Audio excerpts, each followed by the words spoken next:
Pledge of Allegiance.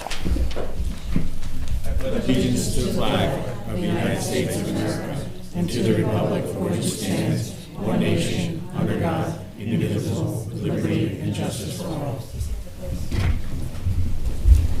Thank you, everyone, for being here. Before we get started, I want to thank my Deputy Supervisor, Jim McCarthy, for running the meeting for me last week. I got a call early on in the meeting for a family emergency, so I did have to step out. So thank you very much for running the meeting and getting through that last week. You're welcome. All right, our first item on the agenda tonight will be approval of the minutes for December 4th. I'll make a motion for that. Could I have a second? Second. Any discussion? All in favor? Aye. Thank you. I'll make a motion for approval of minutes for December 11th. Can I have a second? Any discussion? All in favor? Aye. Here, Kathy. Okay. Thank you.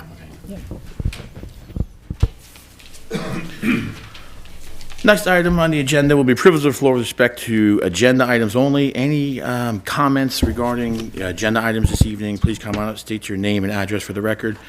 Please try and keep your comments around 3 minutes if possible. The floor is open for agenda items.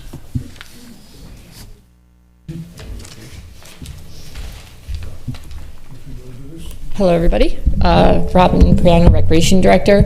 I just wanted to talk quickly about what's on the agenda regarding the nepotism amendment, and going back to the meeting on November 13th, when it was stated that I specifically was asking for permission to hire my children. I want to clear the air and say that never happened. I never asked for permission to hire my children here for the town of Pawling. My children are 8, 6, and 4, so their employment years are far off down the road.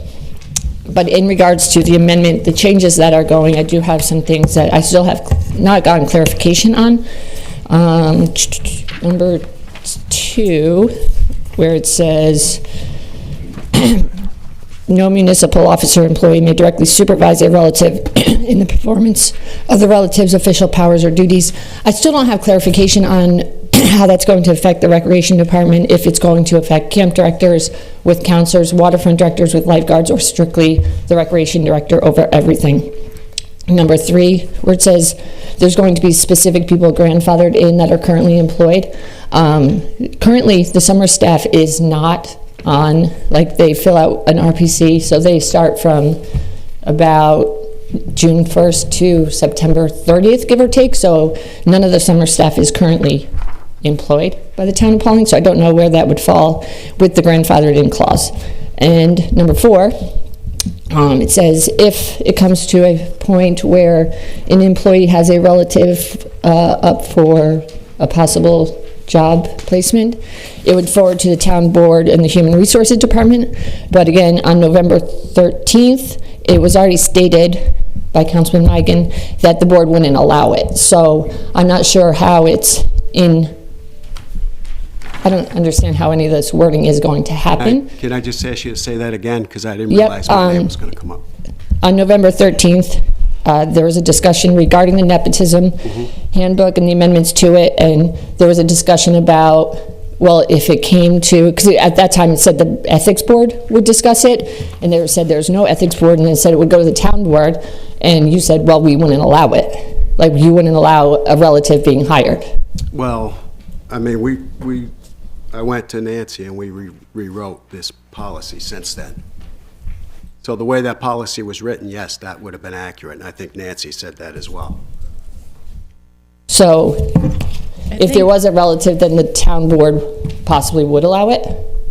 You know, I'm going to let Nancy answer I think this. we were trying to make some accommodation for the potential of having seasonal employees be able to work, but after being reviewed by someone other than in that department that was hiring. Okay, yeah, like I said, I was just asking for clarification, which I haven't since October and haven't really gotten anywhere, so. Yeah, this is a little different. We reworded quite a bit of it from that time. So, I'm sorry, do you have any more?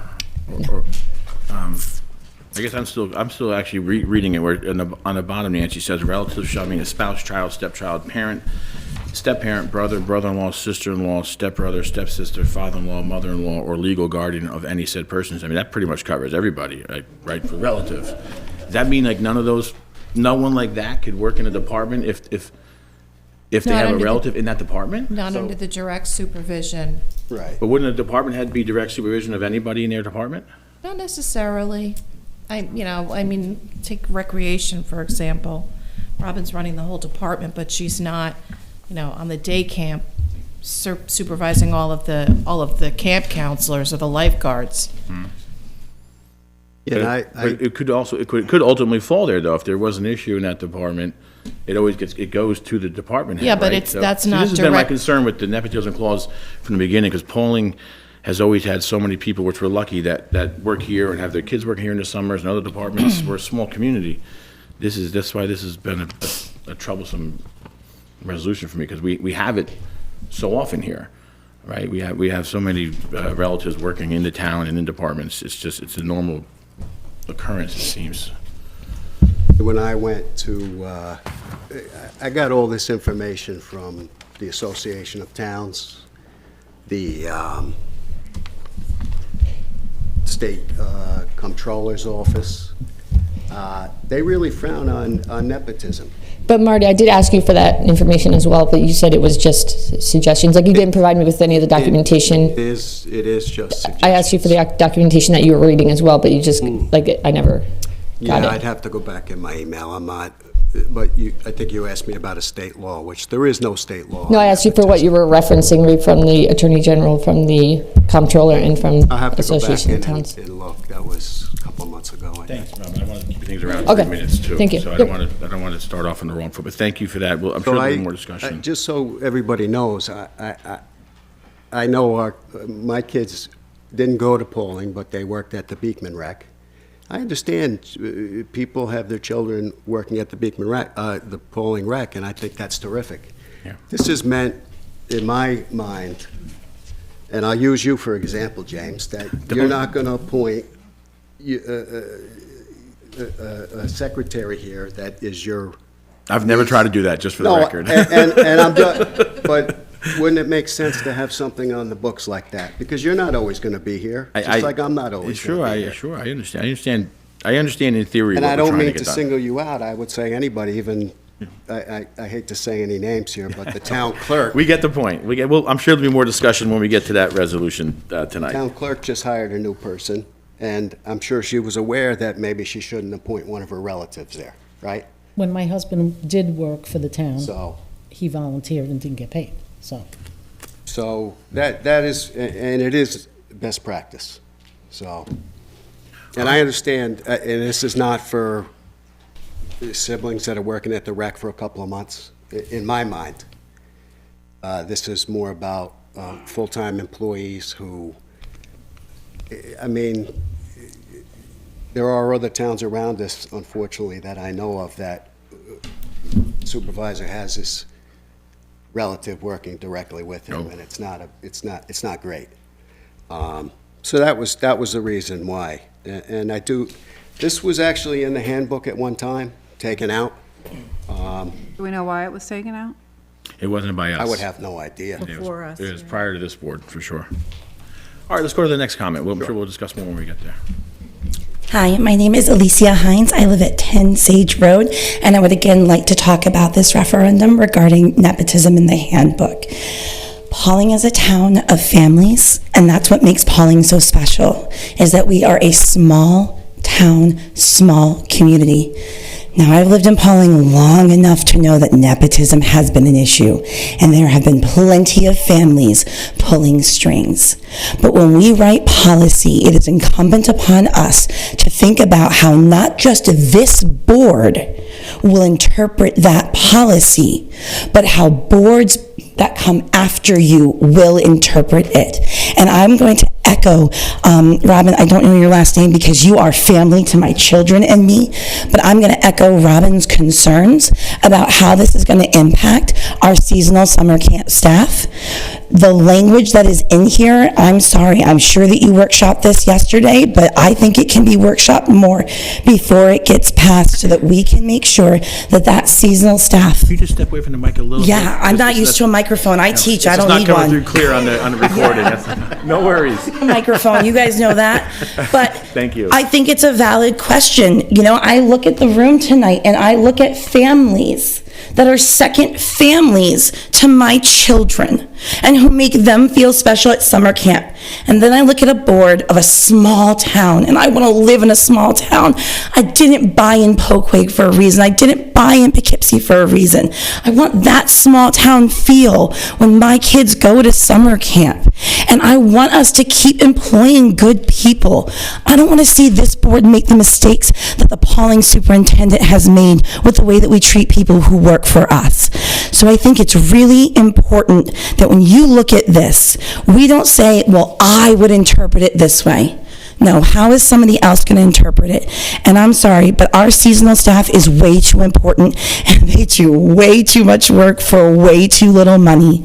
And so I would really be worried about what that's going to look like if we pass something like this, and then all these interviews now have to go to the Human Resources Department or the Pawling Town Board for final review. Thank you very much. Thank you. Thank you.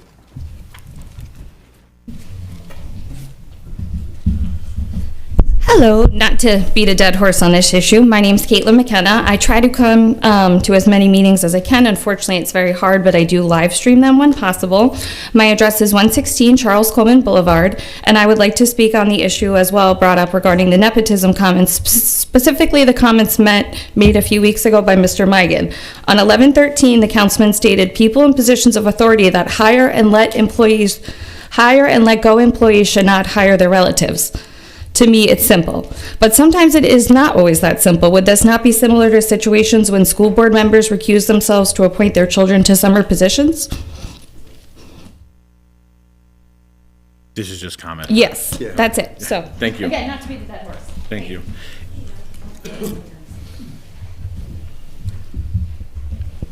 Yeah, I guess you're all. Hi there.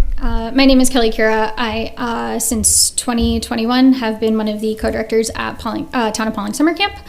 And again, not to kind of beat the dead horse, but I do have concerns as one of the camp directors who's directly involved in the hiring process for seasonal staff.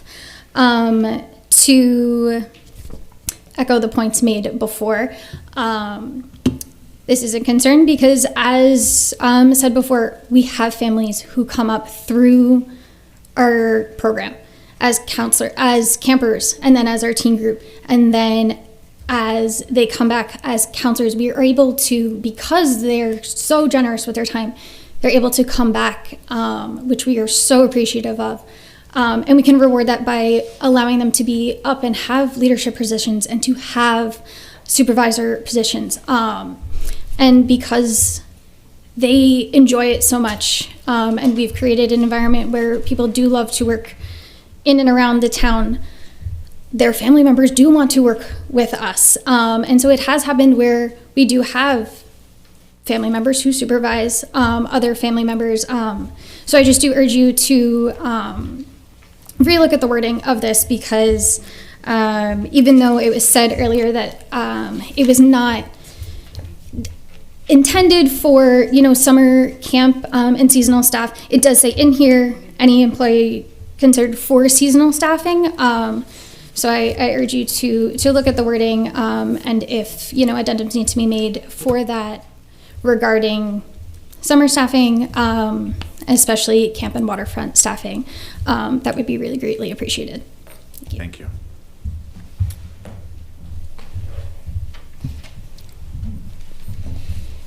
Hi, my name is Emma Leahy. I'm Kelly's younger sister. I'm going to beat the dead horse. Does she supervise you at rec? Let me guess.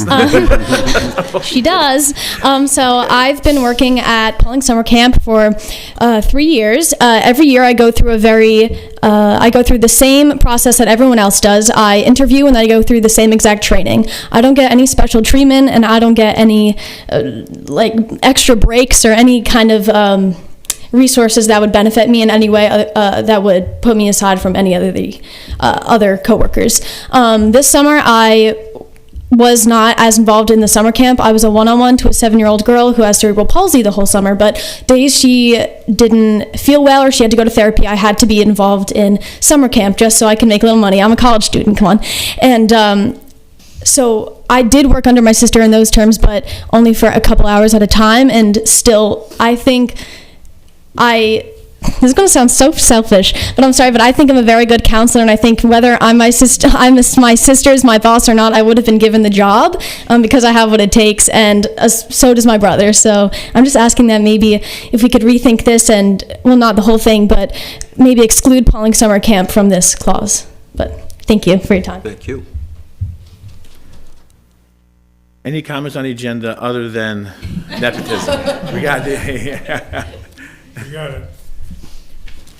My name is Terry Stewart, resident of Pawling, perhaps more importantly, an employee of this town for 32 years. And I'm specifically going to address quickly Resolution number 163, which is entitled Amendment to Handbook Regarding Medicare Part B Reimbursement. First of all, I would like to thank whomever made the changes, perhaps Mr. McCarthy, to the reso from last week. I believe those changes were helpful and necessary. At the moment, the reso essentially says that town will reimburse an eligible retired employee and spouse for the cost of Medicare Part B premium for up to $3,500 for both. I jotted down a few thoughts that I have, and I just want to pass on those thoughts. I'm not necessarily expecting any of you to respond to them, but I just think that they're relevant to the issue. Number one, I think this should only be for new hires and not those people who have been employees for a long time, either retirees or current employees who will become retirees. For a significant number of the years that I worked for the town, and I know this is still the case with people who've been here a long time, you're not getting paid a whole lot. But what is important is that the benefits are good. And when you don't get a paycheck that necessarily compensates you for what you've been doing, you say, oh yes, but I'm getting very good benefits, and that's very important. And I'm also hoping that this resolution will apply only to 2025 and thereafter and not be retroactive to 2024. I think that would be very unfair at this particular stage of the game. And also, the cap was raised from $33,000 to $3,500. I think it could go to $4,000 easily and encompass a lot more people. But then I'm asking myself, why have a cap at all? You know, I don't know. I'm not sure that answer can be, or I'm not sure that question can be answered. In any event, I would like very much for you all to reconsider perhaps my thoughts and the resolution, and think about where it's going and the number of people that it's going to affect. That's the key. In fact, probably some of you. So, in any way, thank you very much. Thank you. Thank you, Terry.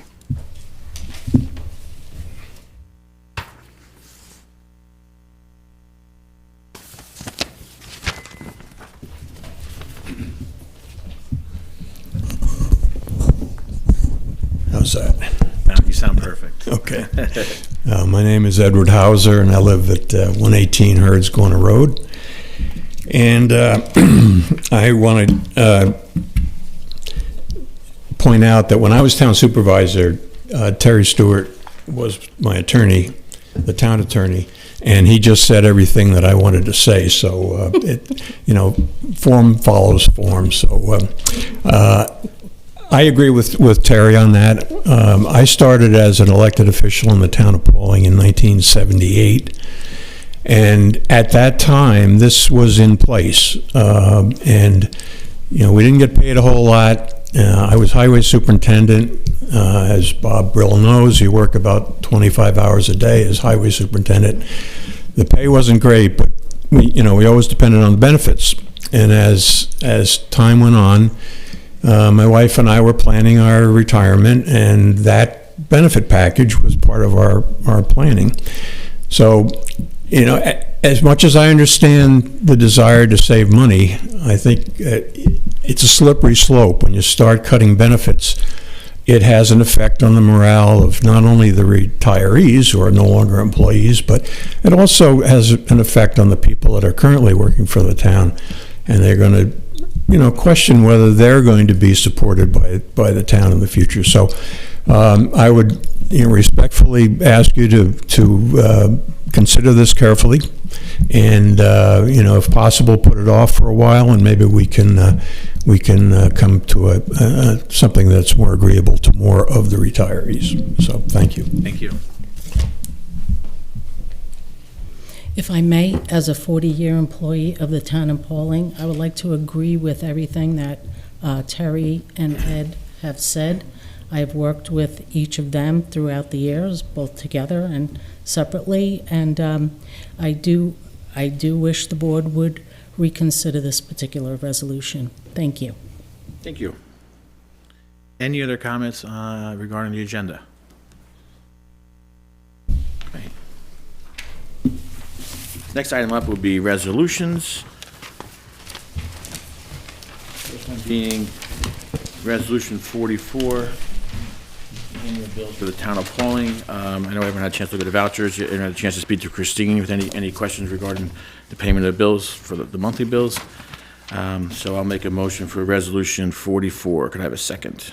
Second. Any discussion? All in favor? Aye. Aye. Thank you. Resolution 45, amendment to handbook regarding insurance buyout payment. I'll make a motion for Resolution 45 just so for everyone in the audience understands. So Resolution 45 is just changing the time of the year that the buyout is done, because historically it's been done in, I think, February, Christine? March. Which is the earlier part of the year. Then when the buyout is done for folks who aren't on the town's health care plan, and then they end up going for employment elsewhere or changing jobs or whatever reason not working here, the town has to then go back and try and get that back retroactively. So what we're looking to do is move this payment to the end of the year so that if someone doesn't complete the year of work, the town at that time of the termination would just prorate it till that date, and they'd be paid at that time. So it just gives us more control over it, so we're not chasing people who are no longer employed here.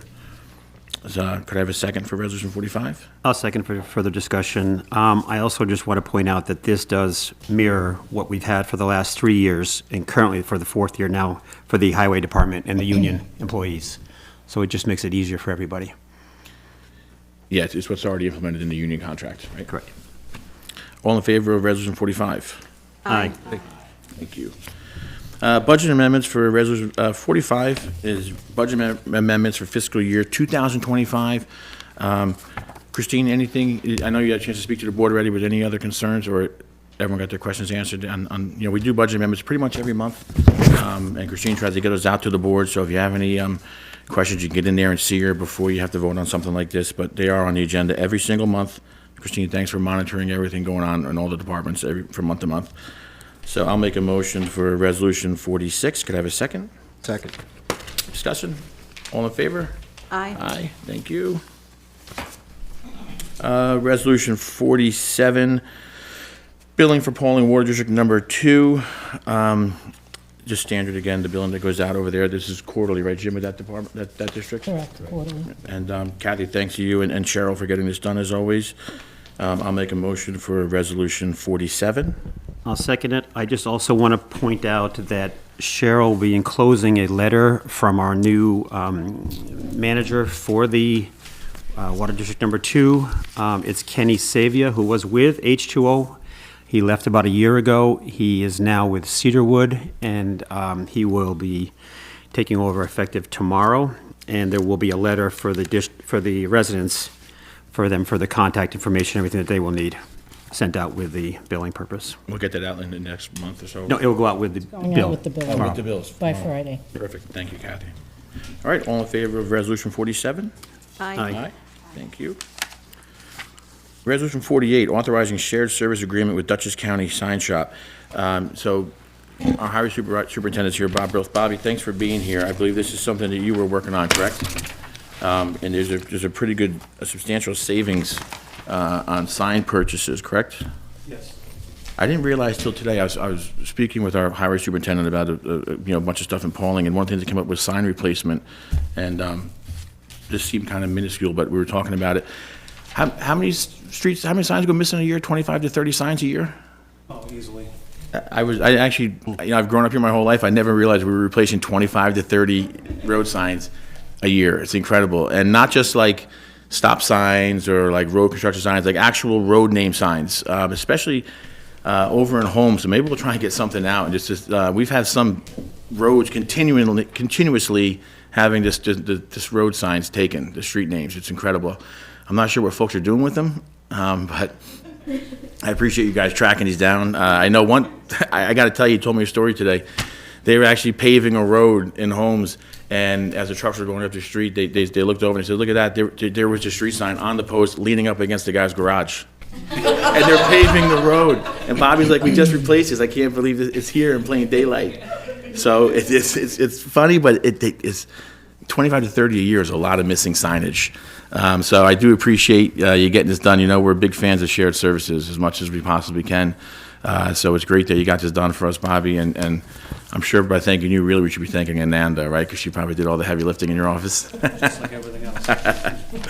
Thanks for that. All right, I'll make a motion for Resolution 48. Second. Any other discussion from the board? All in favor? Aye. Thank you very much. Resolution 49, payment of health insurance premium for tax collector. I know Nancy, thanks a lot for working on this and putting this together. This is giving us the ability, we're going to save about $1,000 a month for the town of Pawling, and there's a savings as well for our tax collector. She's been here an awfully long time. She does a fantastic job for the town, and we were able to work on a solution that continues her health insurance, has everything for her there, and it's a savings for the town and a savings for for her as well as the elected official, employee. And as per her request, we're getting this done for her so that she can have this resolution and she can make her decision moving forward. But she did request that we put this out here for the board as well. So I'm happy to make a motion for Resolution 49, and I'll ask for a second. Second. Any discussion from the board? All in favor? Aye. Aye. Thank you so much. Resolution 50, approval of LaBerge contract addendum. Jim, there's two of these in a row, right? I don't want to mix up which one we're talking Correct. about. Right, one is for, I believe, One is for the grant writing for the These year. are added late today, so sorry. Yeah, I know. Just give us 1 second, folks. There's two in a row, so I want to make sure I'm speaking on the right one.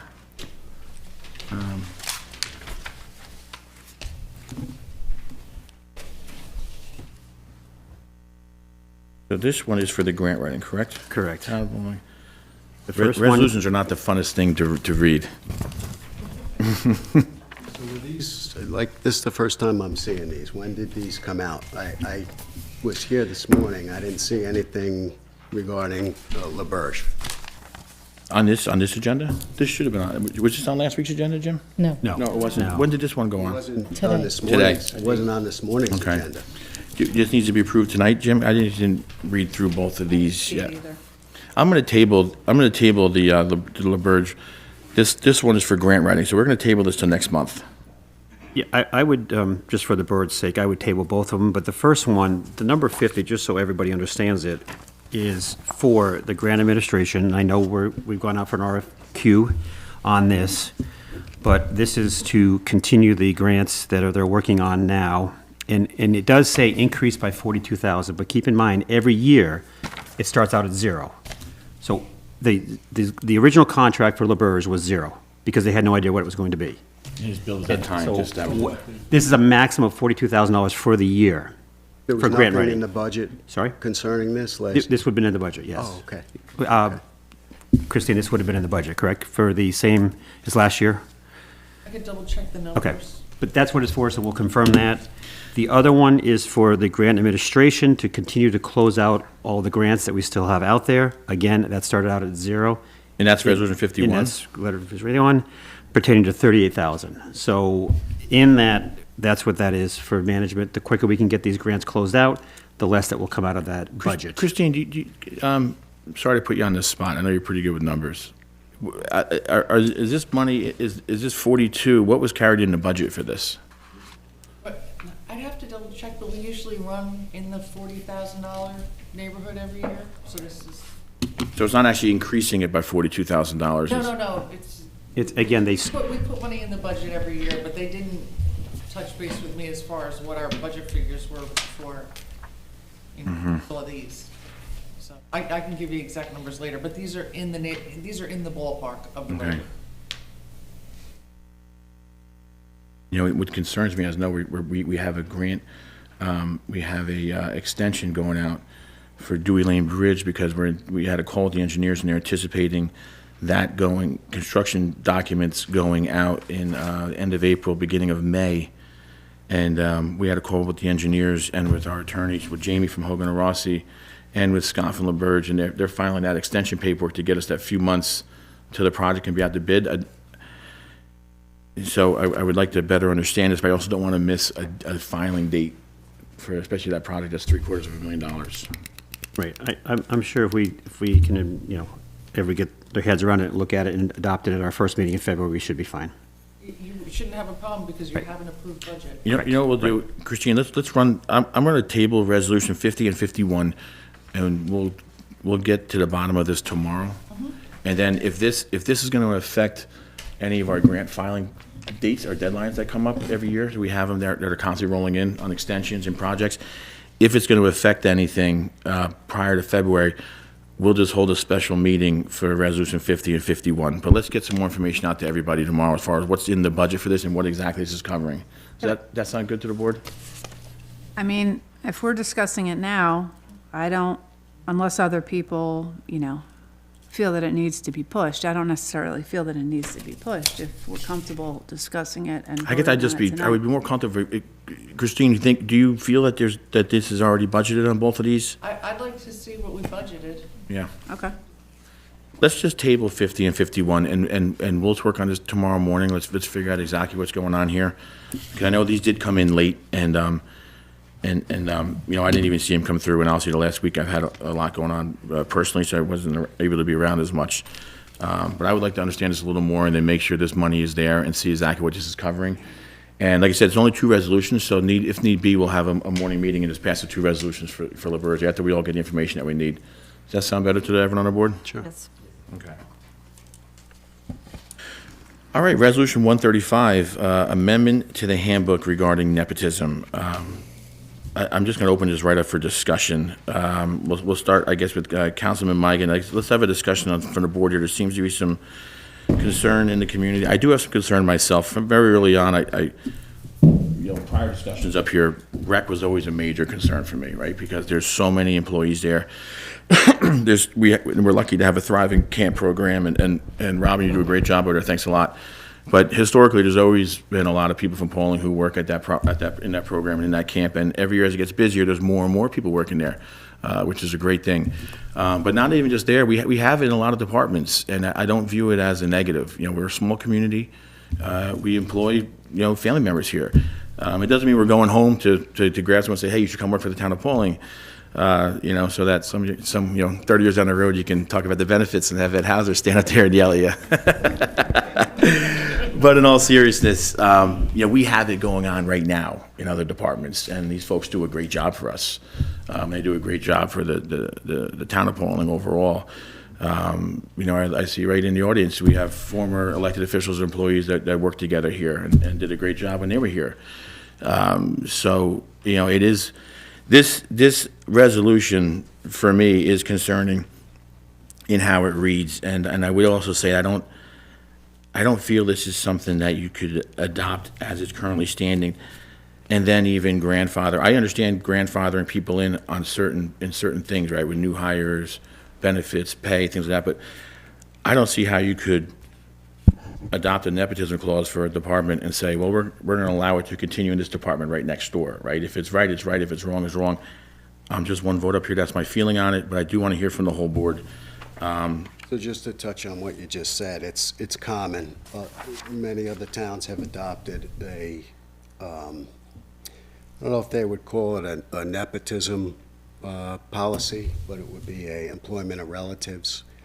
And it's always that, if it's going on right now, it stays the way it is. Sure. What's the term for that, Nancy? Grandfather? Yeah, grandfathered. Have you heard of this, or is it uncommon? Do people, in your experience? Have I heard of it in other municipalities? Yeah, Sure, yeah. yeah, it's pretty common that when they do adopt a policy on hiring of relatives, that there are certain grandfathers. Councilor Snow, do you have anything else on this as well? I mean, I know this has come up many times, I've asked constantly, our attorney for myself. It's no secret that my daughter has done work and does work for the Recreation Department. So the way I have chosen to do this, and it's been, okayed by everybody, is to recuse myself. At the time of, just at our last board meeting, there was a resolution for the salaries, and I recused myself. So and again, understanding this, I'm not a direct supervisor to the rec. So I understand, it's like, I feel like there's like black, like it's all or it's nothing, but I tend to be a little in the gray in regards to the Recreation Department. I do feel that, again, it's seasonal, and this has come up before with seasonal positions. It's not a full-time position. It's not even, for some, it's not even considered, part-time. It's seasonal.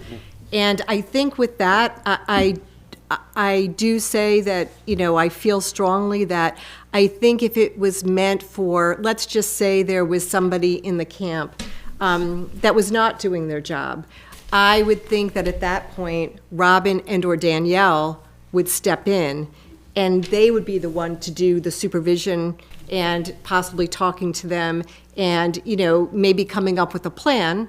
And if that plan didn't work, there'd be other resources. So I'm feeling if there's a way we could take out the seasonal position, and I would agree to maybe table this for tonight to kind of, just depending on what the full board agrees on, to writing it out where we would take out the seasonal positions. I think I could vote for it, yes. Nancy, I have this is actually a good question for you. Are you all? I'm done. Sorry, thank you. How about for elected officials who have the ability under New York State law to appoint, a clerk or someone, would we have the authority to put something in place that says you can't appoint? No. Right, so an elected official would still take your nepotism Yes. clause and say, I'm allowed to appoint everyone anyway, okay. That's important for everyone to understand, too. So I didn't realize that. Could you explain that to me? I don't think, to be fair, it ever really came up in our discussions, but. Right. You can have an employee handbook, but there is not much you can do if an elected official violates it. It's not like the town board has the authority to, to force the elected official not to do it. So some elected, just for the public, some elected positions have the ability to appoint, like a clerk in their office, or, that's mostly clerks, right? That's what they have the ability to do, and that would supersede this anyway. They would still be able to say, your nepotism law doesn't apply to us because I'm an elected official. Yes. And the only person you're taking that up with is Letitia James or Governor Kathy Hochul, right? Attorney General or the governor, and I don't think they got much time for that. Town board does not supervise and direct what other elected officials do, or each other for that matter. Councilman You McCarthy? all answer to the electorate. I mean, mimicking whatever we've heard today, I think it needs to be either rewritten, change it, make it, whether you take out part-time employees, there's been different people over the years who have had relatives work for them, whether it's part-time or not. I just think, I'm sorry, the ma'am that spoke, that it is a small town. Most of us know somebody, or most of our relatives may or may not have worked for the town of Pawling at one time. And I think this is just, it's too frightening. And I don't know if we need to go down to stepsisters of brothers or things of that nature either. Can we just stick to maybe spouses and things of that nature. I don't know if we need to be, we're a small town, I don't think it needs to be that intense, so. And we've never had, it's never, in my recollection, there's never been an issue here that we've had where we said, darn it, darn nepotism right now. It's right. We're lucky. We get good people. You get good people who want to work here, especially in the rec program. That's why from day one I've always thought rec should be carved right out of this completely, because that's just our biggest employer. But there's obviously a lot of moving pieces here. Councilwoman Pitt. Yeah, I don't have anything additional to say. That's different than what I've said every other time that we've discussed nepotism here. I echo what the public has stated, on the record tonight. And as far as the need to be able to find good, solid employees to come and to work for a government, to come and work for us seasonally, and to find, a good, solid, committed employee in general, it's really hard to come by. So as we are a small town and, we grew up in this community, we remain in this community for obvious reasons. And I just feel very strongly that, if you have a good applicant and, somebody is working here for the town, that person should just use their discretion and abstain, as we've always done. And there's a reason why it was taken out of the handbook, and it's not that difficult to figure out why. We've had multiple families, we've had relatives work for the town over the years, probably in excess, I have a list, I don't have it in front of me though, of what, more than 20 people? Well, right? So, that's all I have to say. I'm fine with voting on it, no matter when it comes up. So I'll 'cause- just, if I could just ask, if I'm spinning my wheels here, I only went through this because I looked at policies that were recommended. If nobody here on the board is interested in having any kind of policy on hiring of relatives, I don't even want to pursue it. I think it's good to have the You know what discussion. I I mean? think it's great to have the discussion out here because, there's just, like I said, the biggest thing for me from the beginning has always been the recreational department. And then as this has progressed, we start, looking at all the departments, we realize it is going on, but that doesn't mean it's negative. It just means you have local people. It's great to have people in the community who want to work in the local government. And, that gives them the ability to drop their kids off at school and go work somewhere close and be close to home in case something is to happen. But so you're going to have that. I just don't know how. I don't know how you put this in place, and in theory, I understand what you're trying to get across. I just don't. I don't think it equates to the town hall very much, in my opinion. We can put it to a vote, and then it's something that obviously, if I think it's pretty clear. You guys have been pretty clear, and I don't want to waste my time on it anymore, frankly. I thought it would be something that we would look at as far as a model code from the state comptroller, AOT, and also the, I think it was the, Attorney General's office. Basically, they give opinions counseling local government officials with respects to conflicts and appearance of impropriety. Right. In their opinions, they have emphasized that public officers must exercise their official duties solely in the public interest. And that's what I was looking at.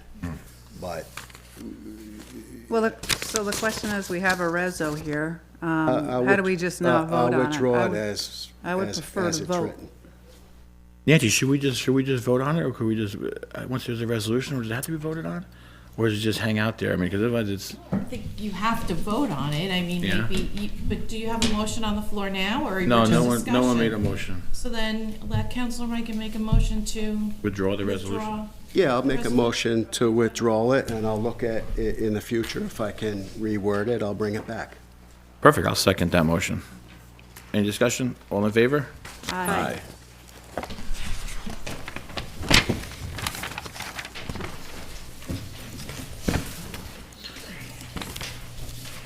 Resolution 163, amendment to the handbook regarding Medicare Part B.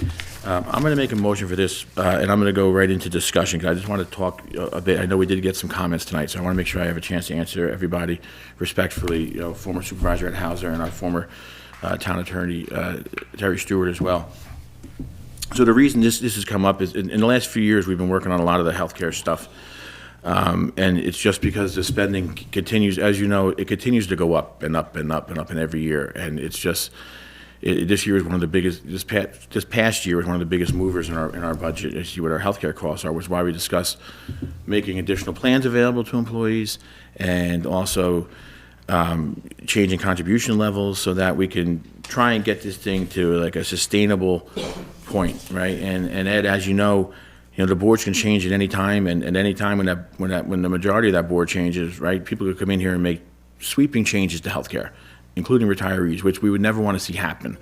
We're trying to be really, really conscious of our employees and our current employees and our retirees, to put Pawling into place so that someone doesn't come in here and do just that, right? So we're saying, hey, let's make really informed changes, and we're doing them in steps, as you've seen the last 6-7 years, between contributions, getting rid of the lifetime buyout, the lifetime benefit package. And this is something that I've wanted to work on for a few years, but the reason we kept pushing it down the road is because we were making other changes, and I didn't want to do too much too soon. What comes up with the Medicare Part B reimbursement is that, being income driven, when you look at the amount of people getting it, and everyone kind of hovers around that same number, $2,500 to $4,000 in retirement, that's not what we're looking to hurt at all. We're trying to get a cap to that point where everyone, the majority of the people receiving it, stay the same.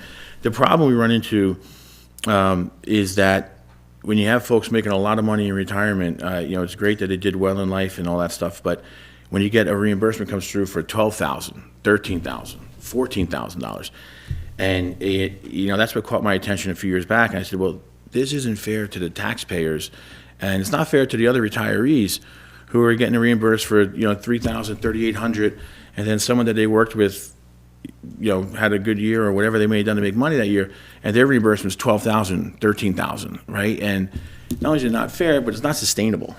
It's not sustainable because at any given time you could have a whole bunch of people sell their homes or come into money or do well in the stock market or whatever it may be, because Medicare Part B is income-based, right? So that's why you see that fluctuation in numbers. It's not the same for all of our retirees across the board.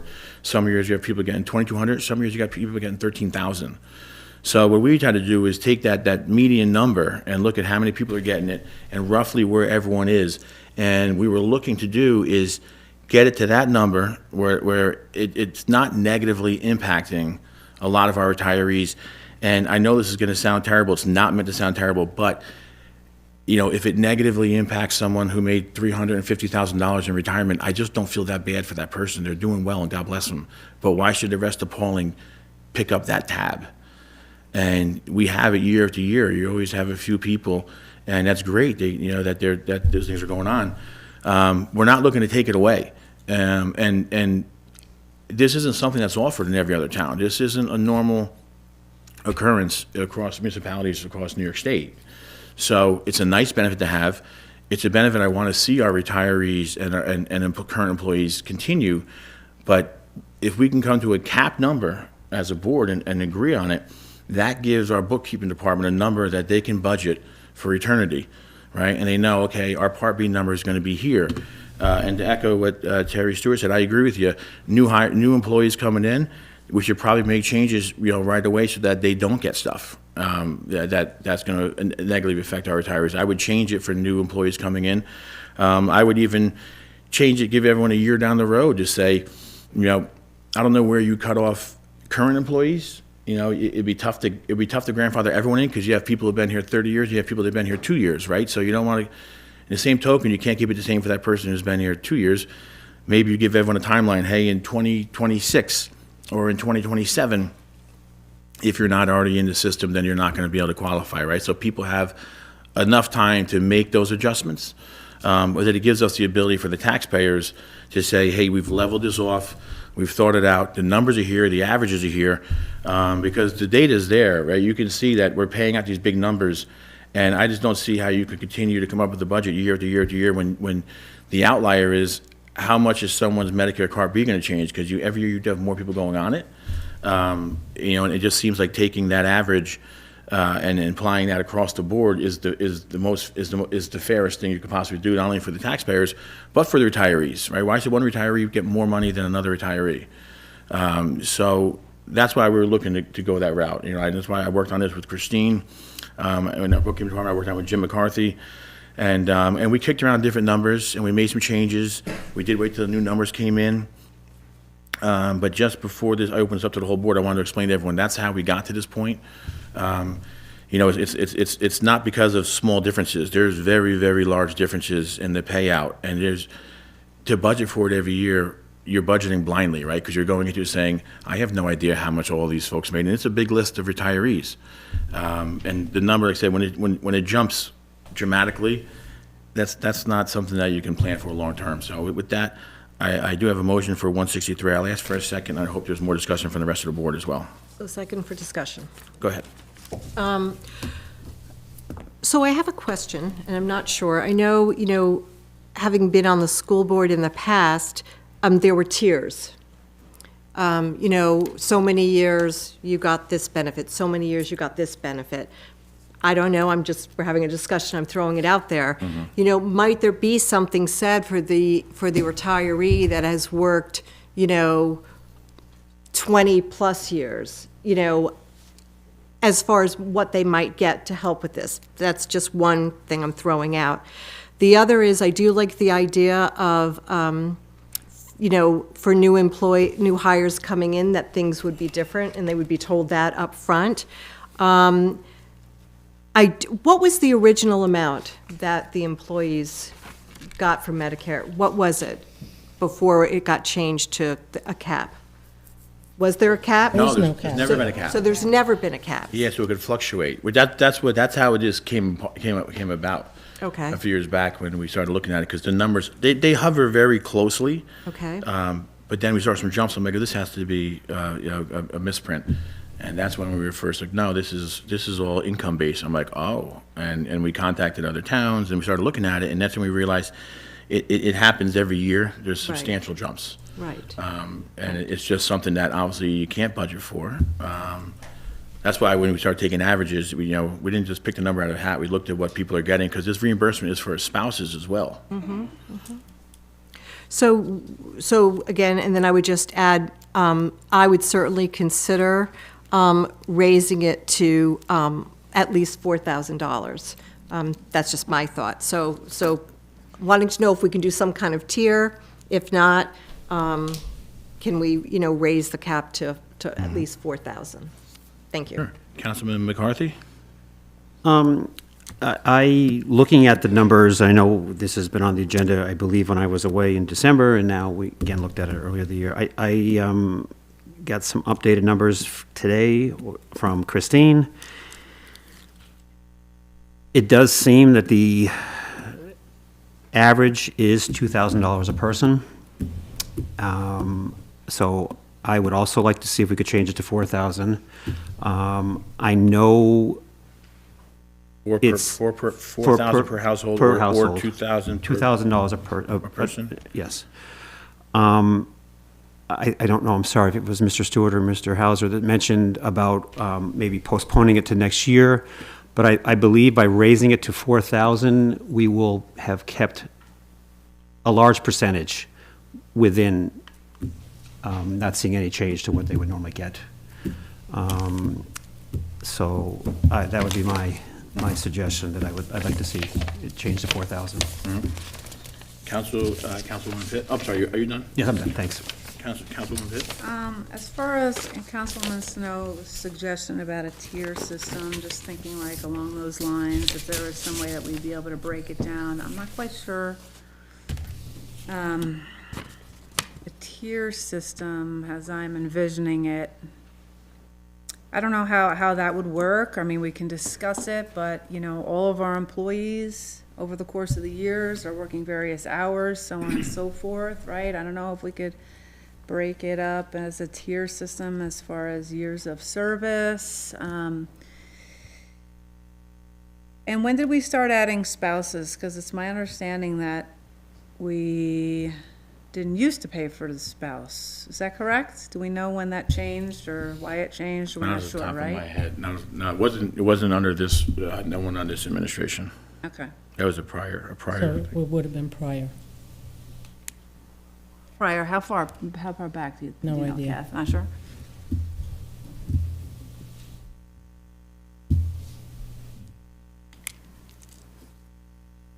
I'm sorry, I'm just doing some.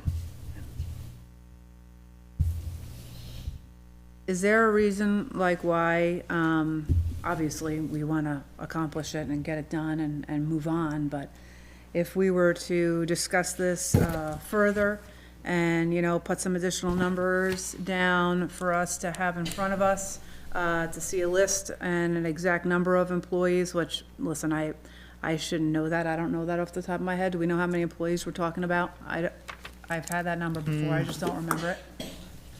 It's more than a dozen. Okay. Yeah, 12 to 15, probably. Okay.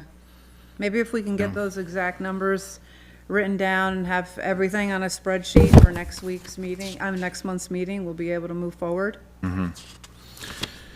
Yeah, because I can get everyone too, because I do want to get this done. I think it's something that absolutely has to be, has to be capped before it continues to escalate, but just to get everyone the numbers of, we do have a monthly breakdown which we can provide to the board for just a better understanding of what you're making in retirement and how that's equating to this buyout. If you're in that $4,000 range, at $2,000 per person in a household, I feel it's pretty substantial, but we can get those numbers to everybody as well.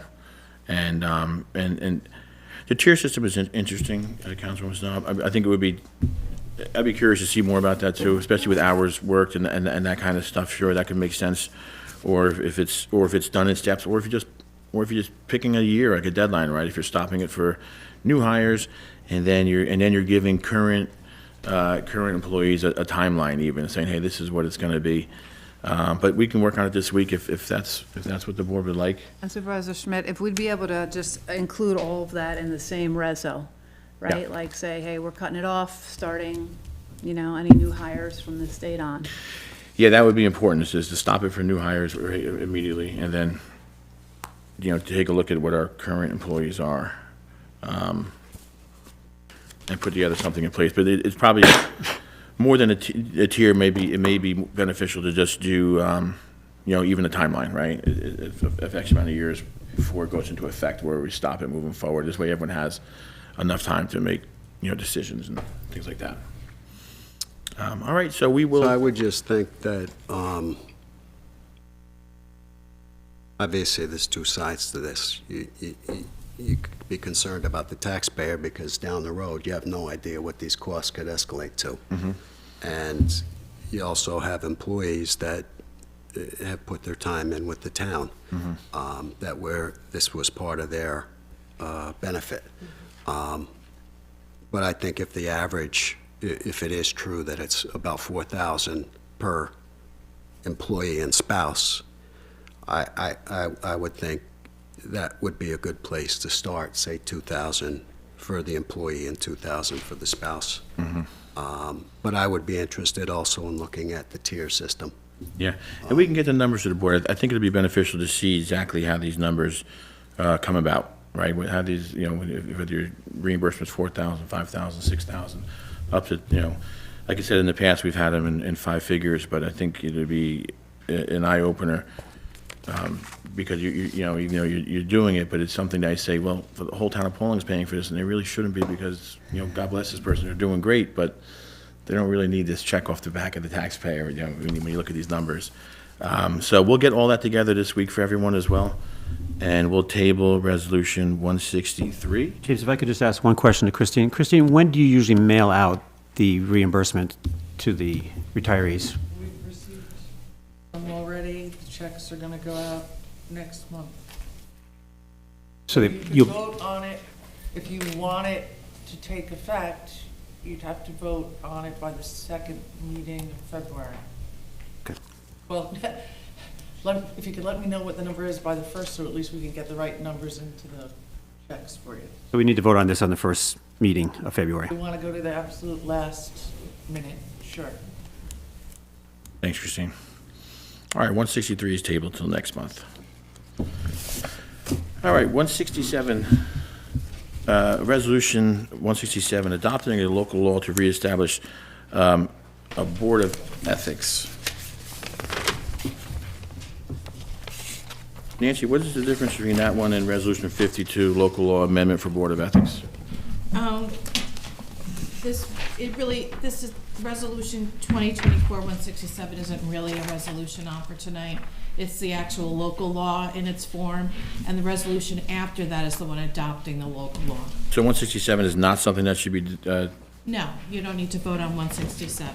okay, so, 52. so 52, okay.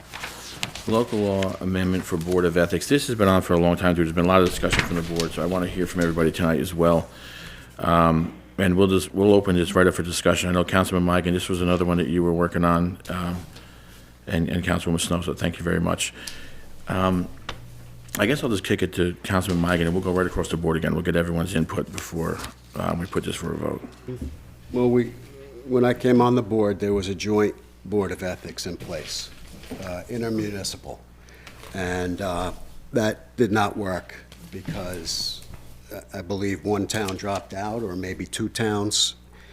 So it was really hard to manage, I think.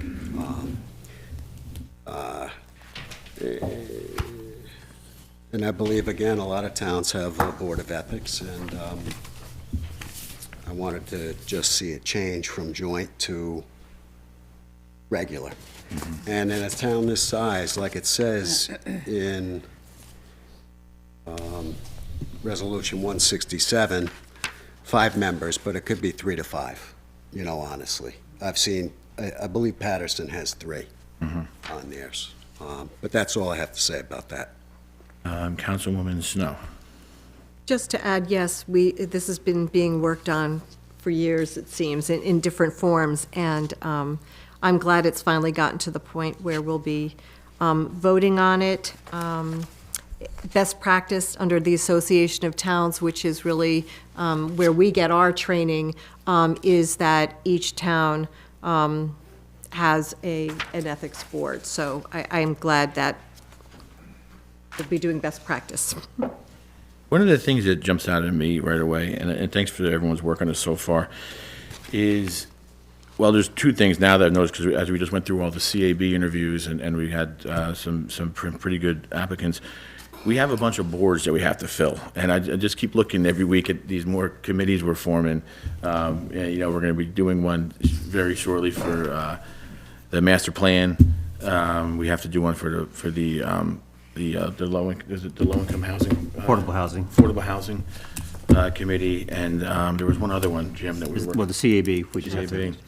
And it's getting hard to find people that actually want to be on all these boards. It's very difficult. And that being said, the biggest problem I see with the Board of Ethics is that they don't have any actual authority. So you could adopt rules and regs and policies and put them in place and hopefully get enough people, like, when you and I worked on it the first time, we couldn't get more than one person from the community that wanted to, right, that reached out. Right. We only needed one, though. Yeah, but that's the only one we got, thank goodness. And then as we read into this more, because we've been working on this for a long time, and we spoke to a lot of towns about it, we get the same answer all the time is, well, an ethical violation by an elected official is going to be forwarded, no matter what steps you put in place locally, it's going to end up at the Attorney General's office, or it's going to end up at, the governor's, which would be, you have to do something very egregious, right, like break a law. I just feel like it's a board that, even in place, in doing a hearing, even if they ruled and said, yep, this was an ethical violation by, Jane Doe, there's nothing they can do about it. There's no penalty they can put in place. There's no discipline they can put in place. So it's almost like we're going to go through a process of adopting an ethics board, and then go through an interview process, and then get these folks on a board, and then you would hope that there'd be none, right? You hope you have stellar elected officials who don't have these issues, but if you could run into a point where by ethical allegations are made and go through a hearing and end up right here and say, yeah, we agree that you broke the rules, but there's nothing we can do about it. Whereas if someone broke the rules today, you're gonna end up at the same exact place, just quicker, right? You're gonna take it to the town attorneys, to HR, and if it's a real violation, it's gonna end up at the Attorney General's office, correct, Nancy? That's where an ethical violation would end up with, that's who's the governing body in New York State is. So that's my concern for it, not necessarily that I'm against having some kind of ethics board in place, I just don't see what they're gonna be able to do. And I guess we'll hear from the rest of the board, and then I'd like to hear Nancy's opinion, because I am curious if, you know, if I'm leaving anything out, Nancy, I guess that's the biggest issue for me, or if there's a way to move this forward. Can I- Councilman, go ahead. Oh, I'm go so ahead. sorry, I just want to, so again, just going back to the Association of Towns and the training that a few of us did take last year on ethics. I think it's really the way it was explained to us is that it keeps the town board accountable. Yeah. It's not so much. All the positions, right, not just the board, right, everybody, all elected officials. All of the positions, Yeah. but the town board, since we're here, you know, twice a month, and you know, we're accountable to the residents. So the word that they used was accountability. Sure. Not so much that it might go to, you know, the governor if it was egregious, I guess, or the attorney general. It's really just to help not only us, but again, future boards. Sure. So I just wanted to add that just from the training, that the word they used was accountability. Sure, certainly. I personally don't see a downside to it. And if we get people, I'd be more than willing to interview them, and course. hopefully somebody else will, so I would that too. the onus would not be on you. Sure, no, I understand completely. I just don't, like I said, we have a bunch of boards to do already, and just looking at, it just seems we get good participation, but it's So tough getting the folks. on the boards. you mentioned the CAB, Mm-hmm. Conservation Advisory Board. We got like 14 applicants. Yeah, I think we only ended up interviewing, some of them dropped out, right? How many did we interview, Corinne, was it 12? I think it was close, I think it was 13 or 14. Maybe 13, yeah. So we do Some have- dropped out. That was plenty for that board, Like right? we currently, we've been advertising, we still have an opening on our planning board, Yep. you know, and that's a paid position, right? These are We just my, do- we these are do just my have a- concerns. We do have an applicant for that, by the way. I know you know that. Yeah. So we Yeah. can interview for that. Could we, Go ahead. I just want to stay focused on the ethics. Sure, yeah, go ahead, Councilwoman Pitt. So, once again, I'm not going to, my opinion on this has been pretty straightforward since the first time we started discussing this. I could look back at Nancy's invoices that she sent us from, I think it started back in 2021. So, Board of Ethics, I mean, if we want, we can, I might be a little long-winded here, we could start with sub A.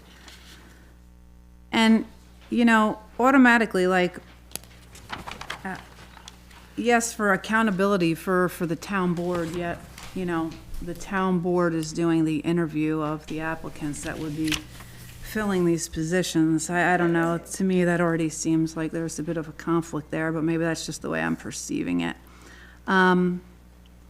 So, first sentence here, written advisory opinions with respect to the interpretation and application of this chapter. So, who's doing the interpretation of written advisory opinions? And what does a written advisory opinion mean? I mean, to me, that's something that's written by our attorney, right? So, and our attorney's monthly cost to the township, I don't believe that involves any studying of any ethics complaint or written advisory opinion. So do we have a definition for what that would be, by chance? So I think what this is saying here under A is that the Board of Ethics is gonna draft those opinions, not the town attorney, but, you know, I don't know what the guidance of the town attorney, if requested, would cost in dollars. But if the Board of Ethics is gonna make those changes, and then on B, it's gonna be subject to the approval of the town board again, which I understand what you're saying, Councilwoman Pitt. Ultimately, you're gonna be interviewing the board, the people on this board, and the rules that they're gonna abide by. So I And can see I where you're going. apologize if I seem to be like looking into it too deeply or from a different perspective, but these are just the things that jump out at me. Such opinion shall be rendered at the written request of the town board or of an official or employee who wishes such opinions on his own actions or situations. So could someone tell me what that means? No, I can't. No. So Nancy, you added some stuff past, last month or a couple months ago, Councilman A few Pitt. months ago, we were asked to elaborate Right. on a couple of things. But the genesis of this local law is that we had in our town code references to a joint board of ethics. And we were just gonna remove those references and just refer to a board of ethics. Then, when we did that, we were asked to sort of clarify, for example, on J in section 28-2, a finding of substantial neglect of duty, we were just asked to broaden those a little bit. I don't know that the duties of the Board of Ethics, I can't recall sitting here, if that's something that did we revise those somewhat when we amended the local law? I don't remember. I think for the most part, the Joint Ethics Board, I believe, was approved by this board before I got here. It was approved by this board before you got here, but that's on Yeah. you know, It on was. the I was- presumption that there was right. going to be a joint board of ethics. Right. Right. And I was a no vote for that. Yeah, that was including multiple municipalities and representation from every municipality, because another concern that came up, not just here, but from all the towns that got involved in that that IMA was, you wouldn't want to see something like this weaponized either, right? So you could have, during election year, it's very easy to make an ethical claim and then say, oh, so-and-so is being investigated, and it's out there, and the public smear is there for something that could end up going absolutely nowhere. That's why it was something that, multiple towns had gotten involved, Beekman, East Fishkill, the town of Pawling, the village of Pawling. I see a bunch of our trustees and mayor here tonight. Thank you so much for being here. But it was just something that we were trying to come up with a better way to put something like this in place that would be there to effectively, do its job but not be abused, and to not have the burden fall on one community of finding all these people to be on this board. I just see a lot of holes in it, I'll be honest with you. And there's so much stuff in place already, like I said, for if an ethical violation, I mean, there's so many avenues above us, right, from the county to the state, the attorney general. That's their job, to investigate elected officials, right? That's what they do on a daily basis. This is not an uncommon in any town. Sure. I have to Yeah, say. I understand what So you're I saying. know to me, I don't see a problem with being. Could I ask one more question? Sure, go ahead. Even though it's not uncommon in other townships, I mean, that's all well, good, and fine, but maybe they don't have boards who read things and perceive things like, for example, in the way that I do, or like to ask questions or vote no to things in the way that I do. So, for example, sub E here. The Ethics Board will have the power and duty to conduct investigations upon the receipt of a sworn complaint by a citizen alleging a violation of this code of ethics, or upon its own determination that such a violation may exist. So here we're saying, the way this is written now, as I'm reading it, maybe I'm reading it incorrectly, that whoever is appointed to the Board of Ethics can come up with their own determination that a violation may exist. So that kind of just cancels out the public even making a complaint. We could just go ahead, right, and create our own complaints, such as rules and regs as the Board of Ethics may seem advisable. So to me, I read that as if they're, under rules and regs as the Board of Ethics may seem advisable. So, Again, where does it go from here, though? So, Councilwoman Pitt, let's just say, yes, something took place. Yes, the board said absolutely there was a violation here. Nancy, where does it go after there? The Board of Ethics renders a written opinion.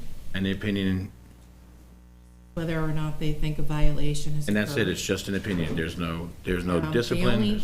only thing that I can find in this legislation is that if someone has violated the code of ethics and taken some action or engaged in a transaction, this legislation says that it can be voided or is voidable. So you can basically undo what they've done, but there's no provision for. So in the sense of a transaction, or the way it reads here, again, so where would that end up? Ultimately at the Attorney General's office, right? If there was a violation of that matter, if it was a transaction or something of that. Probably. So another thing here, another question I have, upon completion of any investigation, so the Board of Ethics, we're envisioning, we have our board of however many people. Where are you, Corinne, just so I can I'm follow on you? sub E, right in the middle.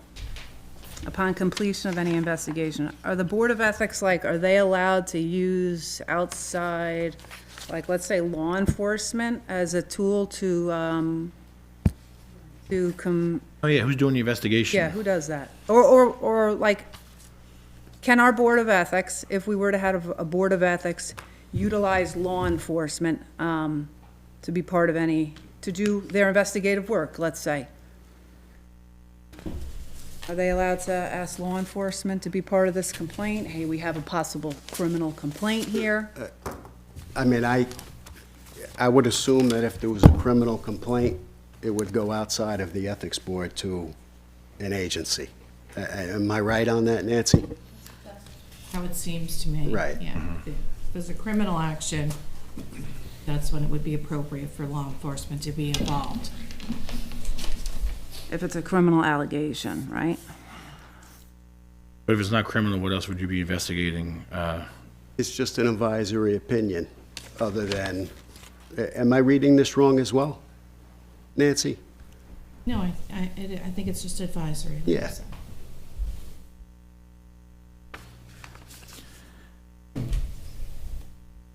Are you still reading, Councilwoman Pitt? No, you can go ahead, I'm finished. Councilman McCarthy, anything from you? Sure. I'm sorry if this is a silly question, but Resolution 052, is that basically getting rid of the IMA that is currently in our handbook, referring to the ethics IMA, the one with the... The local law, that was the intent of it originally. That's what we That's started what- out doing, and Yeah. somehow it's gotten. So that's where I'm confused. So is that all we're saying with Resolution 52, or is it refer back to There were some 167 with all the provisions added in. different? Yeah. But I'd have to go back. I'm sure I have a red line version somewhere I could refer to you. There seems to be, and we've been talking about this for a few months now, there seems to be a lot of gray, unanswered questions that we've all asked and not gotten answers to. And again, I'm also concerned about trying to fill the three major committees that we need to, the CMA, the CMA. So the CAB? The CAB, That the comprehensive plan, which ultimately is is gonna, filled. which I'm gonna talk to in a bit about, but that's gonna be a huge ontaking of trying to find that board alone. And then affordable housing, I know we've been talking about that for 3 years, and we still haven't been able to get that accomplished. So to try to do it, I'm just wondering if, do we just want to, and I don't know if we can do this or not, do we just want to pass a resolution tonight that just takes out the IMA that is basically invalid because no one signed it anyways, just to get that out of the handbook, and then try to come up? Done that. We did that. Done that already. I didn't think we did that, Yeah, we did that a while ago. We had a resolution to take it out. yes, To yes. take it out, just to confirm that we're not We're not, participating in the yeah. IRMA. So that's no longer. Again, just to reiterate again, if you go to the Attorney General's website, it says, there's a public integrity complaint form right on there. This is the exact same thing, and if you had a real ethical violation, this is where it's gonna end up if it was found to be a real ethical violation. I just think it's gonna be something we're not gonna get we're not gonna get the people like we need, and we've seen it in the past with other boards, and I know we've talked about this for a long time, but I'm happy to continue to talk about it. It's fine, it's great to have good discussion up here. Ultimately, I don't want this to come across as, hey, this board doesn't believe in having some form of ethics in place. But the point is that the way this is currently written, it's a board that has no authority or power to do anything other than send it right here if there was a real violation, which is where it should be going in the first place. It's an advisory board, just like other advisory boards. If they find something criminal, then they go outside. But it sounds a little more than advisory when it's talking about doing investigations and things of that, like that nature. I just don't. So What's it going to investigate? Nepotism? We keep bringing up the CAB, but we've had 14 applicants. Sure. So I think that board is pretty well set. Are these documents that flow through a Board of Ethics foilable? Say that Subject again. to FOIL, are the documents and that's a the good question. investigation and the sworn complaint that come in through the Ethics Committee? Who handles are a they sworn foilable? complaint, by the way, Nancy? I feel a little unprepared to answer all of I'm these sorry, questions. I'm sorry about Had that. I known that we were going to take this deep a dive into it, I would have definitely reviewed all of the various iterations of this. Because when we started out this process, it literally was just to take out the references to the joint Board of Ethics. Sure. But if you give me some time, I promise I will be razor sharp and ready to answer everything at the next town board meeting. Sure. So, and again, I think it was Councilman Pitt that asked for more information to be put into this. At that time, there were questions, and I said, anybody, please email me questions, or Nancy. Sure. And in the last 2 months, nobody's emailed me any questions about this. So. I'll be happy to Right. tell you why I haven't emailed you any questions about it, because. Or Nancy, or frankly, everybody. And I was just going to add, just so reminders, that we do have an ethics code. So just so people listening in the community, know, we have an ethics code. In our handbook. In our handbook. Correct. That we tweaked. We tweaked it actually back in, when I got on the board in 2020. So we do have that everybody needs to follow. I was going to just briefly, because I know some of this might just sound foreign to people, what are they talking about? So when you look under town government, what are the ethics of local government? And in the context of local government, ethics play a crucial role in guiding the actions of officials and ensuring that they act in the best interest of the community and their constituents. Ethical standards in local government are rooted in principles such as integrity, honesty, accountability, and fairness, just to give you a little definition on ethics. Thanks. I think it's safe to say it could probably use a bit more clarity, right? Or a bit more work. Is that fair to say? You know, respectfully, you could put all the clarity in here. I mean, listen, this is very clear. It's just the way that I'm reading it and how I'm interpreting it. And it comes really just into question as to how one's integrity or an employee's integrity or whoever's integrity is going to be questioned, and then how that's eventually, the amount of time that's going to go into writing advisory opinions and then forwarding it to this one and then giving it to Nancy and then the taxpayers being charged for that and then it possibly being foilable so everybody in the whole town can see whatever allegation that it may be. And listen, if that's the way if that's the way by law it is, then that's just the way it is. Then you have an allegation that's out there that's unfounded. It's something like that's terrible that it's out there. I don't believe, Councilman Pitt, that at least I can speak when we were working with the other towns, I don't believe those complaints were foilable. But I will have that information for sure. I think in that it was not foilable, so. Certainly any confidential information and likely even names would be redacted, and it might qualify for an exemption, such as an intra-agency document that doesn't consist of statistical tabula. I can't recite it right here, but. Well, I would think if something were to be, let's say we have an allegation that comes in here that alleges some type of, that has some criminality to it, now that's certainly going to be foilable once that's passed along. Well, I think the criminal, I think that's different. I think Okay, I think, yeah. I've spoken enough, I'm sorry. All right, do you all want to vote on this tonight? What's the board's feeling on this? By the way, and it's a great discussion. I thank you all for being involved and being prepared to talk about this stuff. Do we have a motion on the floor, Kathy? No. I can't remember now. That We was just went into discussion. discussion. Okay. Does someone want to make a motion for it and put this to a vote? Or do we want to have some more conversations and maybe some more dialogue internally about this? All right, seeing no motion, we're gonna keep this one. We're not gonna put that to vote tonight. Town board items. Well, we'll do discussion and town board items. Discussion and town board items for special consideration and new business. I'll open up with Councilman Migan.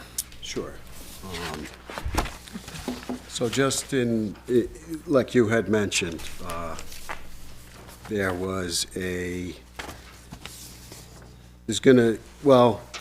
apparently somehow something had started where there was going to be a meeting around Starkdale. Because, just because we have a planner now, we have members of the planning board, members of the town board.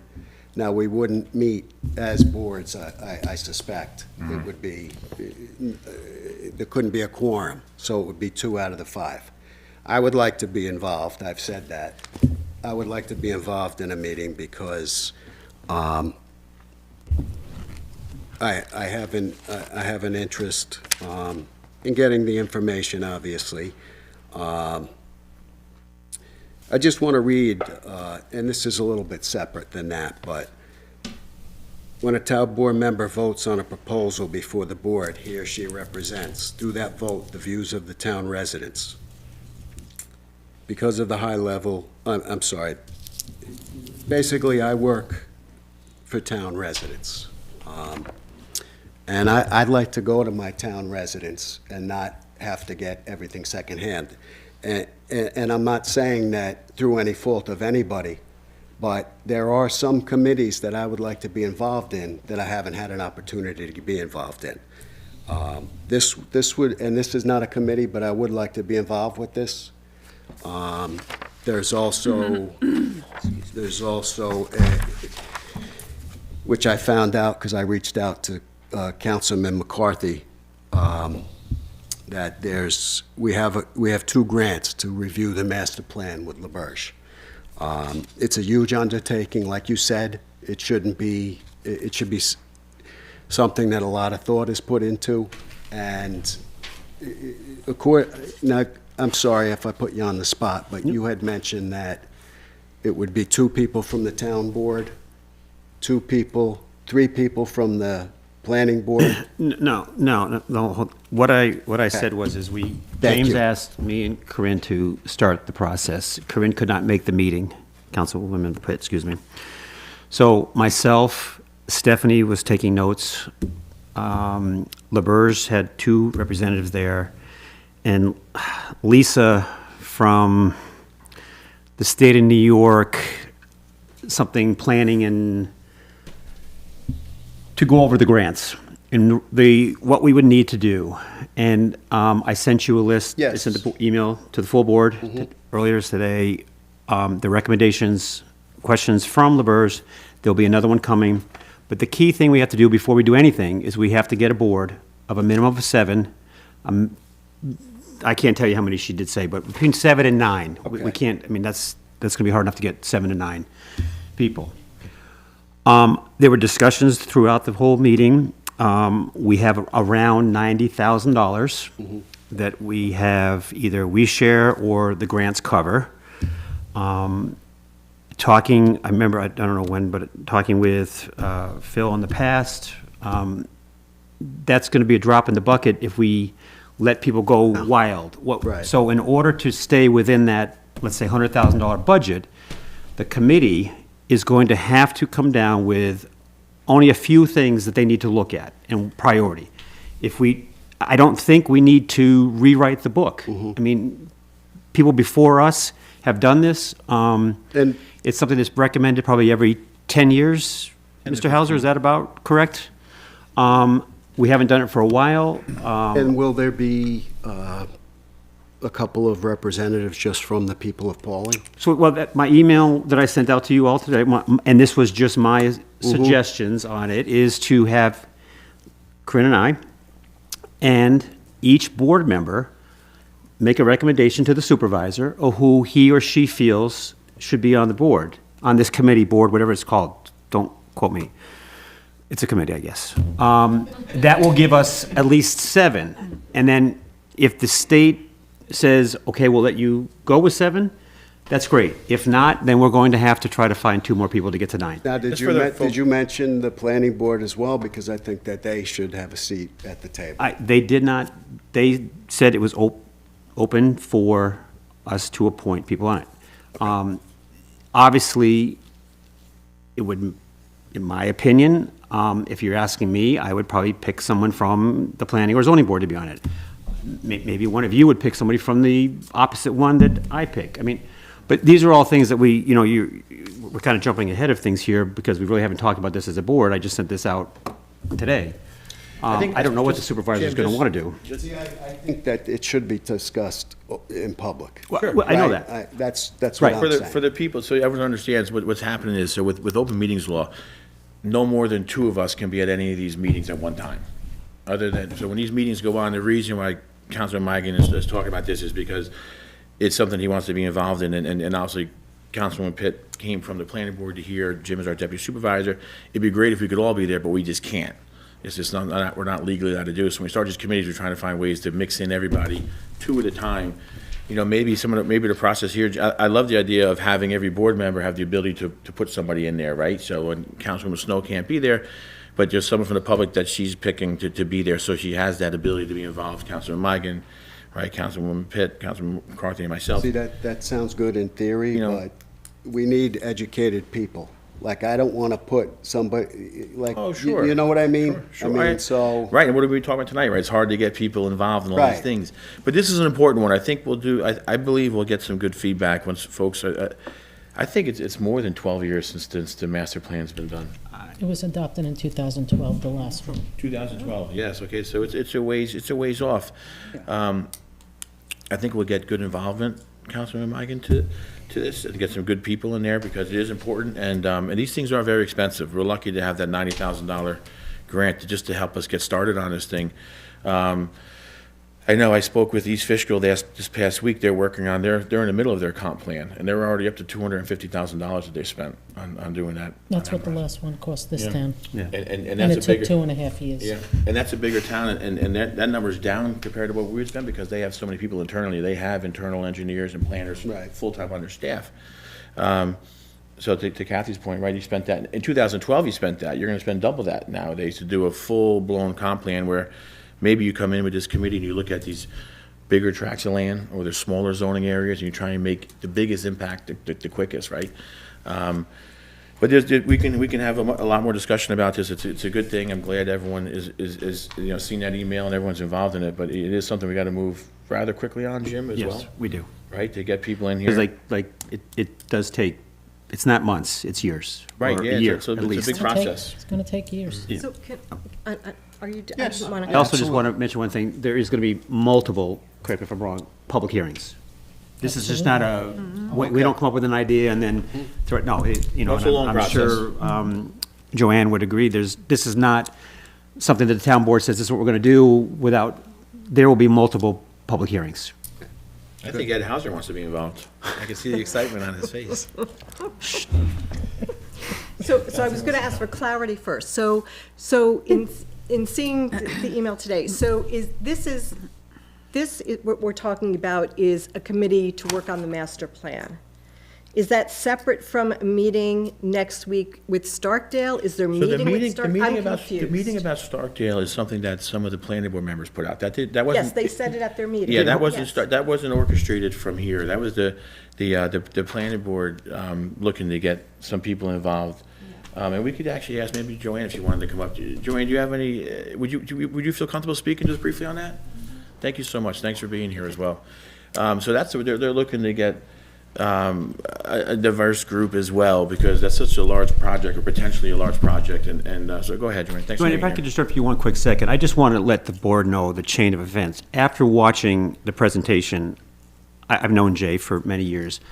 I sent Jay a text and asked him to call me. When he did call me, I said, I really would like to see if he could sit down and talk to him, see how his family is, but sit down and talk to him, to have him educate me a little bit about what's going on. And Jay was saying that they had been talking that, that maybe the planning board and the town board should have a few representatives to work with each other and talk to each other and educate each other. And so it was never any kind of a committee that was set up before that. It was something that I think Jay might have, I'll let Joanne finish up, but that's what started all this, was Jay said, you know, this is great, let's try to move forward that way. Yes, so Jay Erickson. Joanne. Right, I sorry. feel the same way as you, Jim. I would like as much information as Yeah, possible. the vice chairman spoke with Jimbo, and I believe Corinne, about the Starkdale presentation that came before the planning board on January 6th. The next step for Starkdale is to appear in front of the town board for petition to rezone. The planning board interviewed numerous planning firms, and the firm will be working with both the town board and the planning board. So this was an initial meeting that I was asked to set up. Jay had, put the people on the email to attend that meeting. So I looked for a day that our attorneys, our engineer, Ron Gaynor, and our two of the planners that we are working with can attend. And we went ahead with the subcommittee for the Starkdale Park from the planning board, along with 2 members of the town board, to just start initial discussion on what they presented, how to align this, and just how to move it forward between the 2 boards. So that was all the meeting that I was understanding that was going to happen. Okay? And then Subcommittee is just made up of planning and town board? the subcommittee is for the planning board. So it's 3 members of the planning board as a subcommittee. Okay. Okay, so that same subcommittee, we've already met with Dover. Dover has a subcommittee for the Starkdale Park, so we met with them once to basically understand the project and to work cohesively together, and just to start initial conversations moving forward. So that was also another meeting that we need to set up, because Dover would like to have the 2 subcommittees from planning boards just meet on the project, because we have both seen Starkdale now for, I believe, 3 meetings. Okay. Okay? Thank you Thank for you, the Joanne. clarification. Thank you. So that was my clarification. So okay, so we'll move on. I do want to follow up, so, and I'm sorry you had to leave last week, James, for your emergency, but when there was, we had a resolution that we passed regarding the Pawling Joint Sewer Commission, in regards where there would be the 2 commissioners and myself as the alternate. And there was some discussion about that, and I had hoped that I would have received an email, because it was stated that I was going to receive an email. I sent an email out on Monday, and I hadn't heard back about the alternate, and we've talked about this for a while. And even last week, Councilman McCarthy, you had mentioned that you were only 1 vote, but that you felt that if you couldn't make a meeting, the alternate should get compensated. So I just feel like this has been just dragged along, and I've put in the time, I've done the work. So I'd like to just know what's going on with that. I actually, I spoke to Jim just briefly today about this, Councilman McCarthy. I don't know that the town board even needs an alternate, only because the village doesn't have an alternate already anyway, right? So why would we have, so moving forward, we just put board members on there, and I'm just not sure an alternate is needed. So let me respond to that then, please. Yeah, that's all. So for last year, and the time that I've been on the Pawling Joint Sewer Commission, we've had many discussions here about the need to have 2 votes at the Pawling Joint Sewer Commission, and the push for the alternate, so that we would always have 2 votes on the Pawling Joint Sewer Commission. So I guess I'd like to know, and again, I'm hearing about this now, which is really frustrating, I'm going to be honest, that what changed from last week when I'm being told by the deputy that it should happen, he was only one vote, he agrees with it, till tonight. Now, we're not going to have an alternate. Well, no, I'm not speaking for Debbie I'm asking McGarty, you, because... That's just my feeling, that's just my personal feeling. Because then what do you do if you have a meeting and someone can't make it and the alternate can't make it? It's just you're back to the same situation anyway? Well, let me just say my attendance has been that for the meetings that I was asked to cover, except for an emergency in my practice, I was scheduled to cover 4 meetings. Yeah. So, I mean, my attendance here at the board meetings for the past 5 years, I missed 1 meeting. So I can say, and I'm going to sound like Emma Leahy right now. I'm going to advocate for myself. I'm going to just say for the record that I do a good job. I've had to do a lot of work. I've had to keep up on it. I've made it a point to leave right after my very last client on Thursdays to come to that because I was interested in it. It was something I didn't know enough about. So I'm really confused why we would not even have an alternate. So I just want to chime in. I think it's a good idea to have an alternate because there have been many meetings, I think, in the last year, and I haven't followed it every meeting that closely, that we didn't have representatives. So, and yes, the worst case scenario is not that you would be on it, but somebody that's on it from the town board can't make it and Colleen is sick. That's fine, but it shouldn't be a reason not to have somebody This isn't there. anything, Councilwoman Snow, there's nothing about your attendance or your preparation and doing the work and all that stuff. To be honest with you, early on this year when we talked about the board, I actually told Councilman Migan, my hope was that Councilman Migan would go on the board because he's actually the only town board member who lives in the sewer district, right? And and it's not, that was above me, right, as a supervisor. I said, you're the one lone person who lives there. And that's not, negative against you or me, right? Because I'm not on it either. I took myself out of it this year as well. Based on what you just said. So that was my point. I mean, it was just like, that's what I felt. But then, and I spoke to Jim today, and listen, we could put this up if the board wants to vote on it or something they want. I don't know. Well, we already have a resolution But- that we passed last week that there's an alternate. Okay. So unless the board's going to vote tonight to take me off, which I really would have an issue with, and then, again, sadly, there was a whole different discussion last week. I mean, We can have that. I'm sorry, I apologize, I wasn't here. well, I can read it. I've got it verbatim. But again, if you'd I like. could say, my opinion would be that Councilman Mikan would be in there. Like I said, because he actually lives in the district, I think he would take preference over all of us. So I got to respond to this. That makes no sense to me. Colleen, I'm sorry, Councilwoman Snow has had an interest. She's put the time in, and if she has an interest, that's better than somebody that may not have the time. So that's why when you asked me if I wanted to be on that board, I said I'd rather not. Why don't you ask Councilwoman Snow? I'm sorry. How does it, so, yeah, could I I didn't realize you guys had this much of a discussion about this last week, so I apologize for not being versed in it more. Could I just ask, Jimbo was an alternate for however long, uncompensated.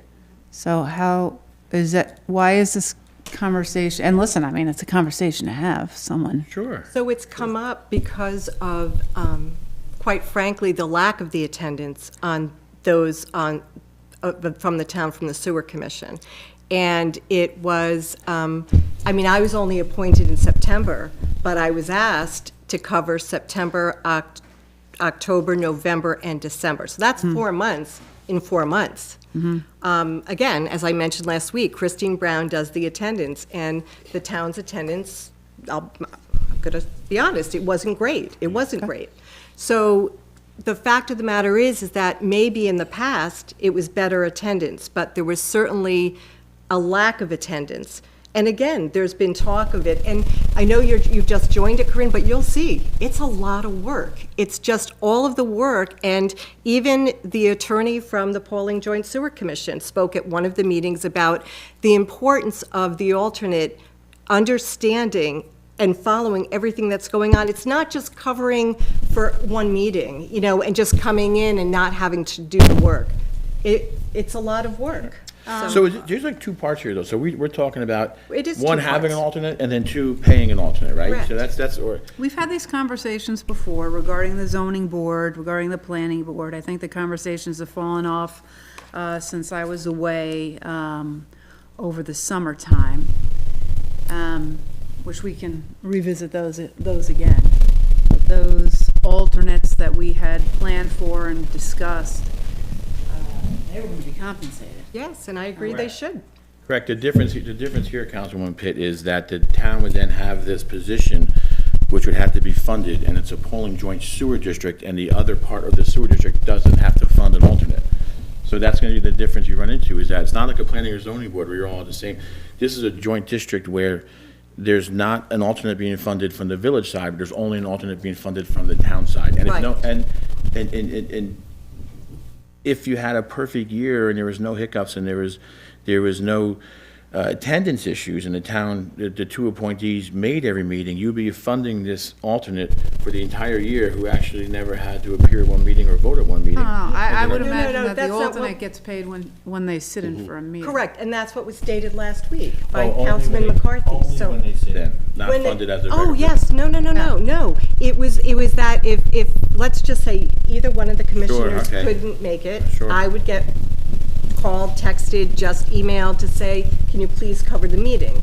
So, and that was discussed last week, that then the commissioner's stipend for that meeting would go to the alternate and not to the commissioner. And I apologize for not knowing this, but Nancy, why wouldn't this be a commission, a PJSC conversation and vote? Wouldn't it be? That's what I was just gonna say, too. If they're the ones paying, But- that's where people are being paid from the Pawling Joint Sewer Commission. Why couldn't the Pawling Joint Sewer Commission make the determination if they're gonna pay alternates rather than the town making it? I'm still confused as to why the town would make a decision that the village wouldn't make and vice versa. I Why also, wouldn't it just be a PJSC Because decision? they've paid, this was explained in one of the meetings. I don't think you were there, James, but the attorney, basically, they have a budget for two positions. So that's in their budget, and correct me if I'm wrong, anybody from the village. Sure. And so with that, the feeling is that if, because of all of the work that's expected of the alternate, if in fact one of the commissioners couldn't go, they would forfeit that stipend because they're paid biweekly. And the way we can easily do it is, one would let Christine know, I attended the meeting to fill in for whomever.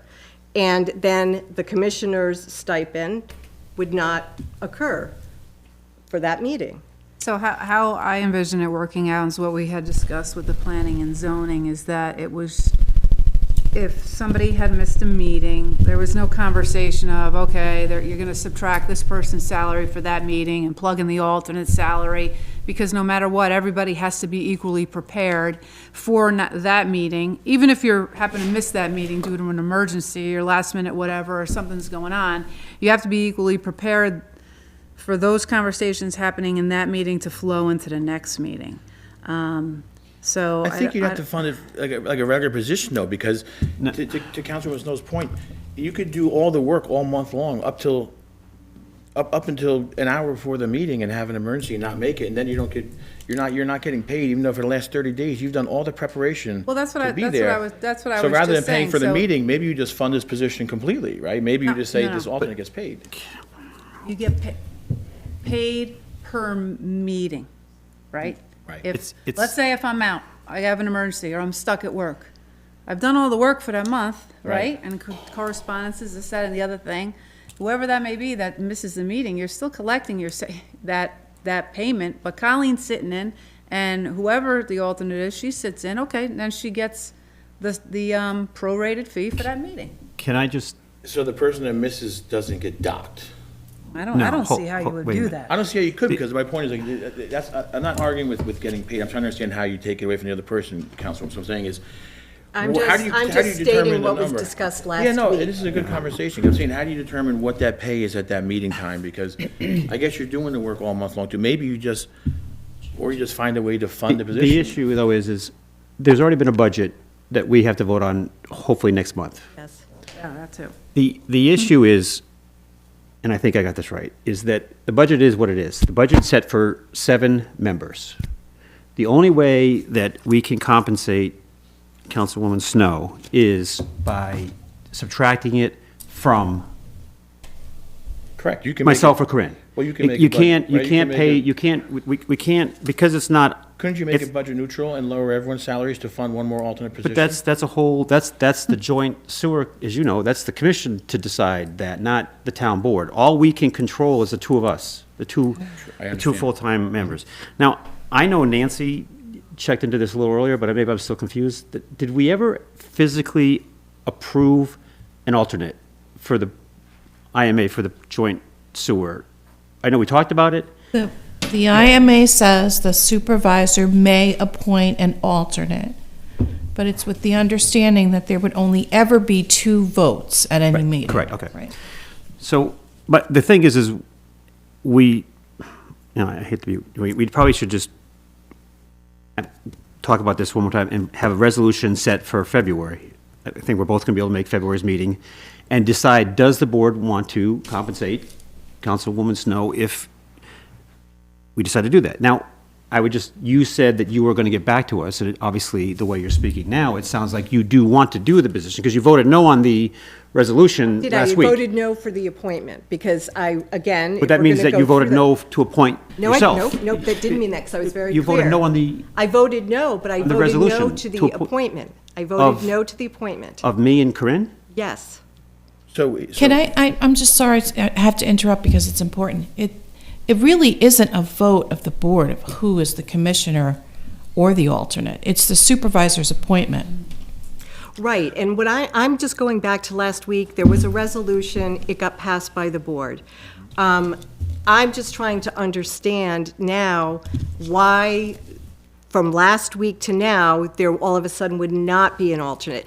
Please understand, I'd rather have people talk to me directly and not have to do this publicly, but that's not the case at all. No, it's not the case, James, and I'm going to stop you for a minute. It's not the case. It's not the case that, and this was discussed last week, that you didn't even ask me, you asked every single board member about being on the sewer commission. It wasn't even like, Colleen, you've been doing it, you've been the alternate, do you want to continue it? It's frustrating. Right, well, we didn't get, I'm sorry you're frustrated, but I actually didn't get to that part of the meeting to have this discussion. And what I proposed already here tonight is, as I said, and I understand, if you're doing all the work and then asked to step in at the last minute, I wouldn't expect you to do all that work for free. What I just said before was maybe we looked to keep this budget neutral, since there's already a budget in place, and you lower all the salaries on the PJSC to fund a full-time alternate, so that person is always paid. So that you're not just paid for sitting in a 1-hour meeting. You should be paid the same as the entire board, because you're being asked to do all the same work and be available, right, to step into that meeting. So my point is, you should be compensated the same as everybody else on that board.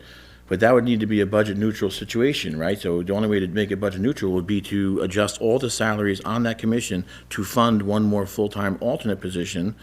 And that's just, I think that's a really good compromise, because I don't know how else you would do it as far as subtracting and adding. I think that gets very, very complicated. No? I don't know. I think it's as simple as prorating what regular board members make and dividing it by the number of meetings Yeah, but that then the you'd person only, goes to. yeah, I mean, I guess it's, that's a. I don't know. Can I'm I just ask, who pays the sewer commissioners? The sewer commission has a budget. Budget. Okay. And Christine sends a voucher for whatever she pays us. I'm Okay. sorry. Money I don't- Okay, so quarterly, the money monthly, comes out of our yearly. budget, and then you get it back from the Correct. sewer This- commission? we get it back from the sewer, Correct. the joint sewer commission. I mean, as far Reimburses the town for Corinne and I. Okay. The commission does, So, yeah. And, go ahead, Jim. I was just going to say, I think we could really try to talk about this more. Well, I think that's the And easiest, come but up with that's some the kind of easiest, plan. that's the easiest solution, right, is to, if someone's being asked to do a job, they should be paid to do a job, but without making a budget amendment and adding to that budget, the only way to keep it budget neutral would be to retract from everyone currently in that budget, and then fund that full-time position. I do see it both ways, like as to what the supervisor is also saying, and that's the way we had discussed it for planning and zoning. Yeah. Is the way that the supervisor is Because it's laying not it out. fair to the people that come in and do all the alternate work, right? Even though you may never get a vote, but you're prepared to vote, right? You're doing all the legwork all month long. You're in the emails, you're in the visits, you're involved in the decision making. Right. You're just not being asked to make a decision until something happens in that moment. So seeing it as that way, I would see the only way to be fair, if that's the way everyone would like to see it go. That's the only way I think it would have to go. Maybe that's a discussion you all could have with the sewer commission at your next meeting as well. And what, Again, I don't have a say at the sewer commission meeting, because I'm not at the table. and one more thing I'd like to clarify, it was, brought up last week about conversations had about the sewer commission with every other board member, this, that, and the other thing. I was not part of any conversations regarding being put on the sewer committee. You weren't asked? I was, well, if you want to say, hey, will you be on, James wants to put you on the sewer commission, because I was in the middle of such a fiasco at my place of employment. I could not even speak. So like what Nancy just said, it's the supervisor's appointment. If he asked me to do something, okay. So if that's a conversation, there were no conversations with myself, with Jimbo, with Councilman Migan, Councilman McCarthy, Supervisor Schmidt, about the sewer commission, about being appointed to the sewer commission. I wanted to be very clear about that. I was in the middle of a fiasco. I did not have time to talk. The supervisor needed me to do something. I said, okay. And Done. it wasn't meant that you had conversations, Corinne. It was, there were conversations. That's the way it with came other- across. No, then Well, I I just wanted to apologize. clarify. No, it was more that there were other So conversations. you are aware. Well, like I said to you at the end of last week's meeting, and you came in and we talked about it, I was told, you're doing it again. And I said, fine. So, anyways, so why don't we come up with a thing and then, get Corinne and I an email as to what the board would like to do, and we can go in front of the Well, yeah, you should talk to the sewer commissioner about it. commission about it right? next week. About budget, Or next budget month, adjustments. next, whatever it So is. for clarity, the resolution still stands that there's going to be an alternate. We haven't changed it. So, Well, yeah, and you're willing to be the alternate now, you're saying? Yeah, So, the yes. I said I wanted more discussion, which we are. The biggest thing is trying to find out how the alternate will be compensated, right? Okay. So you're not working for free. Okay. That's really the big topic of discussion. Okay, all right, thank you. Of course. Do you have anything else? No, thank you. Okay. Councilman McCarthy. Regarding to the Pawling Joint Sewer Commission, I just wanted to clarify one thing. The last time that the rates had been changed for the district was 2020. All districts? Yes, all districts. The rate chart formula, whatever you all want to call it, has not been changed since 2020. Regarding LeBurs and some of the work that I was talking with Scott over the last 3 or 4 days, we are trying to recoup $82,000 worth of engineering fees for Dewey Lane, $9,500 for West Main Street, and we are just waiting for one more, or actually waiting for the electrician to finish the project at the boathouse, and then we can recoup that $500,000. We're very close, but we need to get the full amount. We received $500,000, so we need to get that. Regarding the West Main Street, I did send you all an email. I did talk with Joe Zarecki today. What happened was he got engineered plans and everything, and then we found out that we had to reach out to the neighbors as we were talking. I'm waiting for clarification from Jamie that there's actually 4 property owners and not just 2. That is correct, Mayor? Okay. So I'm sorry, I thought it was only 2, so now it makes it 4 times as complicated. So I know Jamie was busy today and yesterday. I'm hoping to have some answers that I will forward to the board and the mayor and the deputy mayor regarding where we are in those easements. It's not a real heavy project. It's sliding a conduit underneath the road that's there, filling it around it, and moving forward. But again, it's been 2 years, so we don't even know if the DOT and the DEC will approve what Joe has done so far. So again, Joe is going to look into that, get back to us with an idea of what that cost would be, and move forward. no matter what, Jamie will be filing an extension between now and March 10th for that grant. And the Dewey Lane Bridge also, as everyone knows, we did have a conversation this week with the engineers and Jamie and Scott from LeBird, so that thing is getting very close. We have DEC approval, we have some DOT approvals, we're waiting on one more step from them.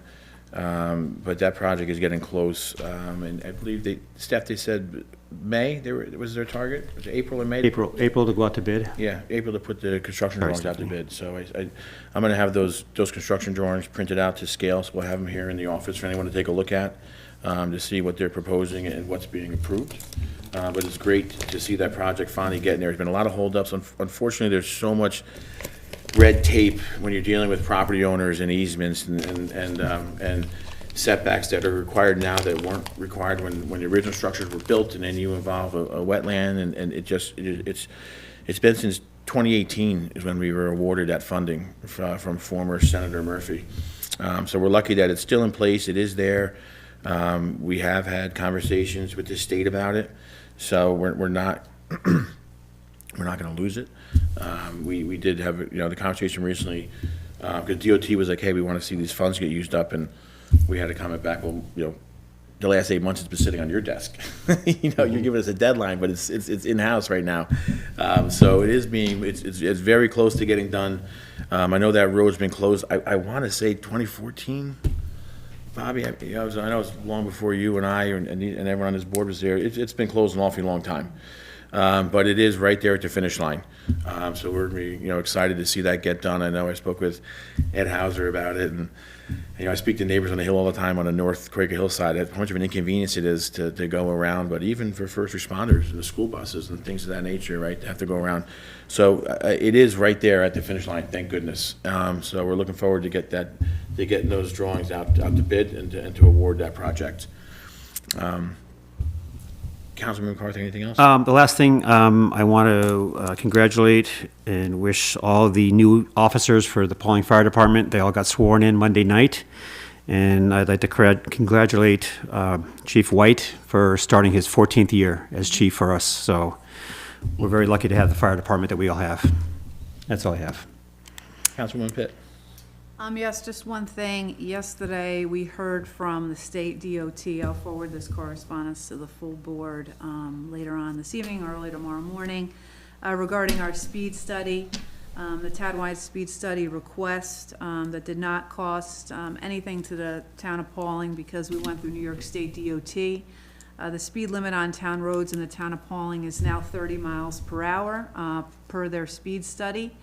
So it's now our responsibility to, work on signage, so on and so forth, figure out how we're gonna get that installed. But Troop K, New York State Police, Dutchess County Sheriff's Office, Sheriff Imparati also received the same letter, as well as the commanding officer over at Troop K, the major over there. So if we can really start talking about this, finding avenues to discuss it with our youth, obviously not only with our youth, but everybody within the town that that travels through the town. We have a speed limit now, and it's 30, and match the village, and I think it's a great thing that we accomplished for the safety of our residents here and for the safety of our kids. And I look forward to getting the signs up, and there will be enforcement. And I was wondering if possibly if we could contact Dutchess County Department of Public Works, if they have the electric signage, maybe we can put out on 22, as people are flowing up and down 22, that'll read that, our speed limit is now 30 miles per hour on town roadways in the town of Pawling. Certainly, yeah. It's great, yeah, it's something, how long ago did you start working on this, Councilwoman Pitt? Probably, I got on? I growing up here, I didn't realize that there wasn't a town-wide adopted speed limit, and everyone flies around. We know there's way too much speeding on some of these roads. We see with the accidents all the time, and one of the things that you find out when there's no town adopted speed limit is, and the speed limit is 55 miles an hour essentially at that point, right? Because there's not an adopted limit, so you get folks that are driving around. That's awesome, Corinne. Yeah, I'm it's so a happy great- to hear that. It's a great accomplishment, so really, thanks a lot for doing this. I know there's a lot of legwork getting this done. But yeah, it's gonna be great, to just, hopefully people start slowing down a little. I'm sure when they end up here in front of the Justice Court, they'll get the idea. But, listen, we've had, when the complaints come through, folks, one of the biggest areas we find is right over here by the park, where we have the crosswalks going in and people blowing through the stop signs, speeding down Westover Road. So it'd be nice to really get that message out there and tell folks to slow down, or they're gonna deal with that. So if that's it from the board, I'm gonna open the floor up with respect to agenda and non-agenda items. Anyone with any comments for the board, please try and keep your comments around 3 minutes and state your name and address for the record. Thank you. Seeing none, I'm going to make a motion to go into executive session to discuss the medical, financial, credit, or employment history of a particular person, corporation, or matters leading to the appointment, employment, promotion, demotion, discipline, suspension, or removal of a particular person or corporation. Second? All in favor? Aye. Aye. Thank you. Thank you all. I'm just going to...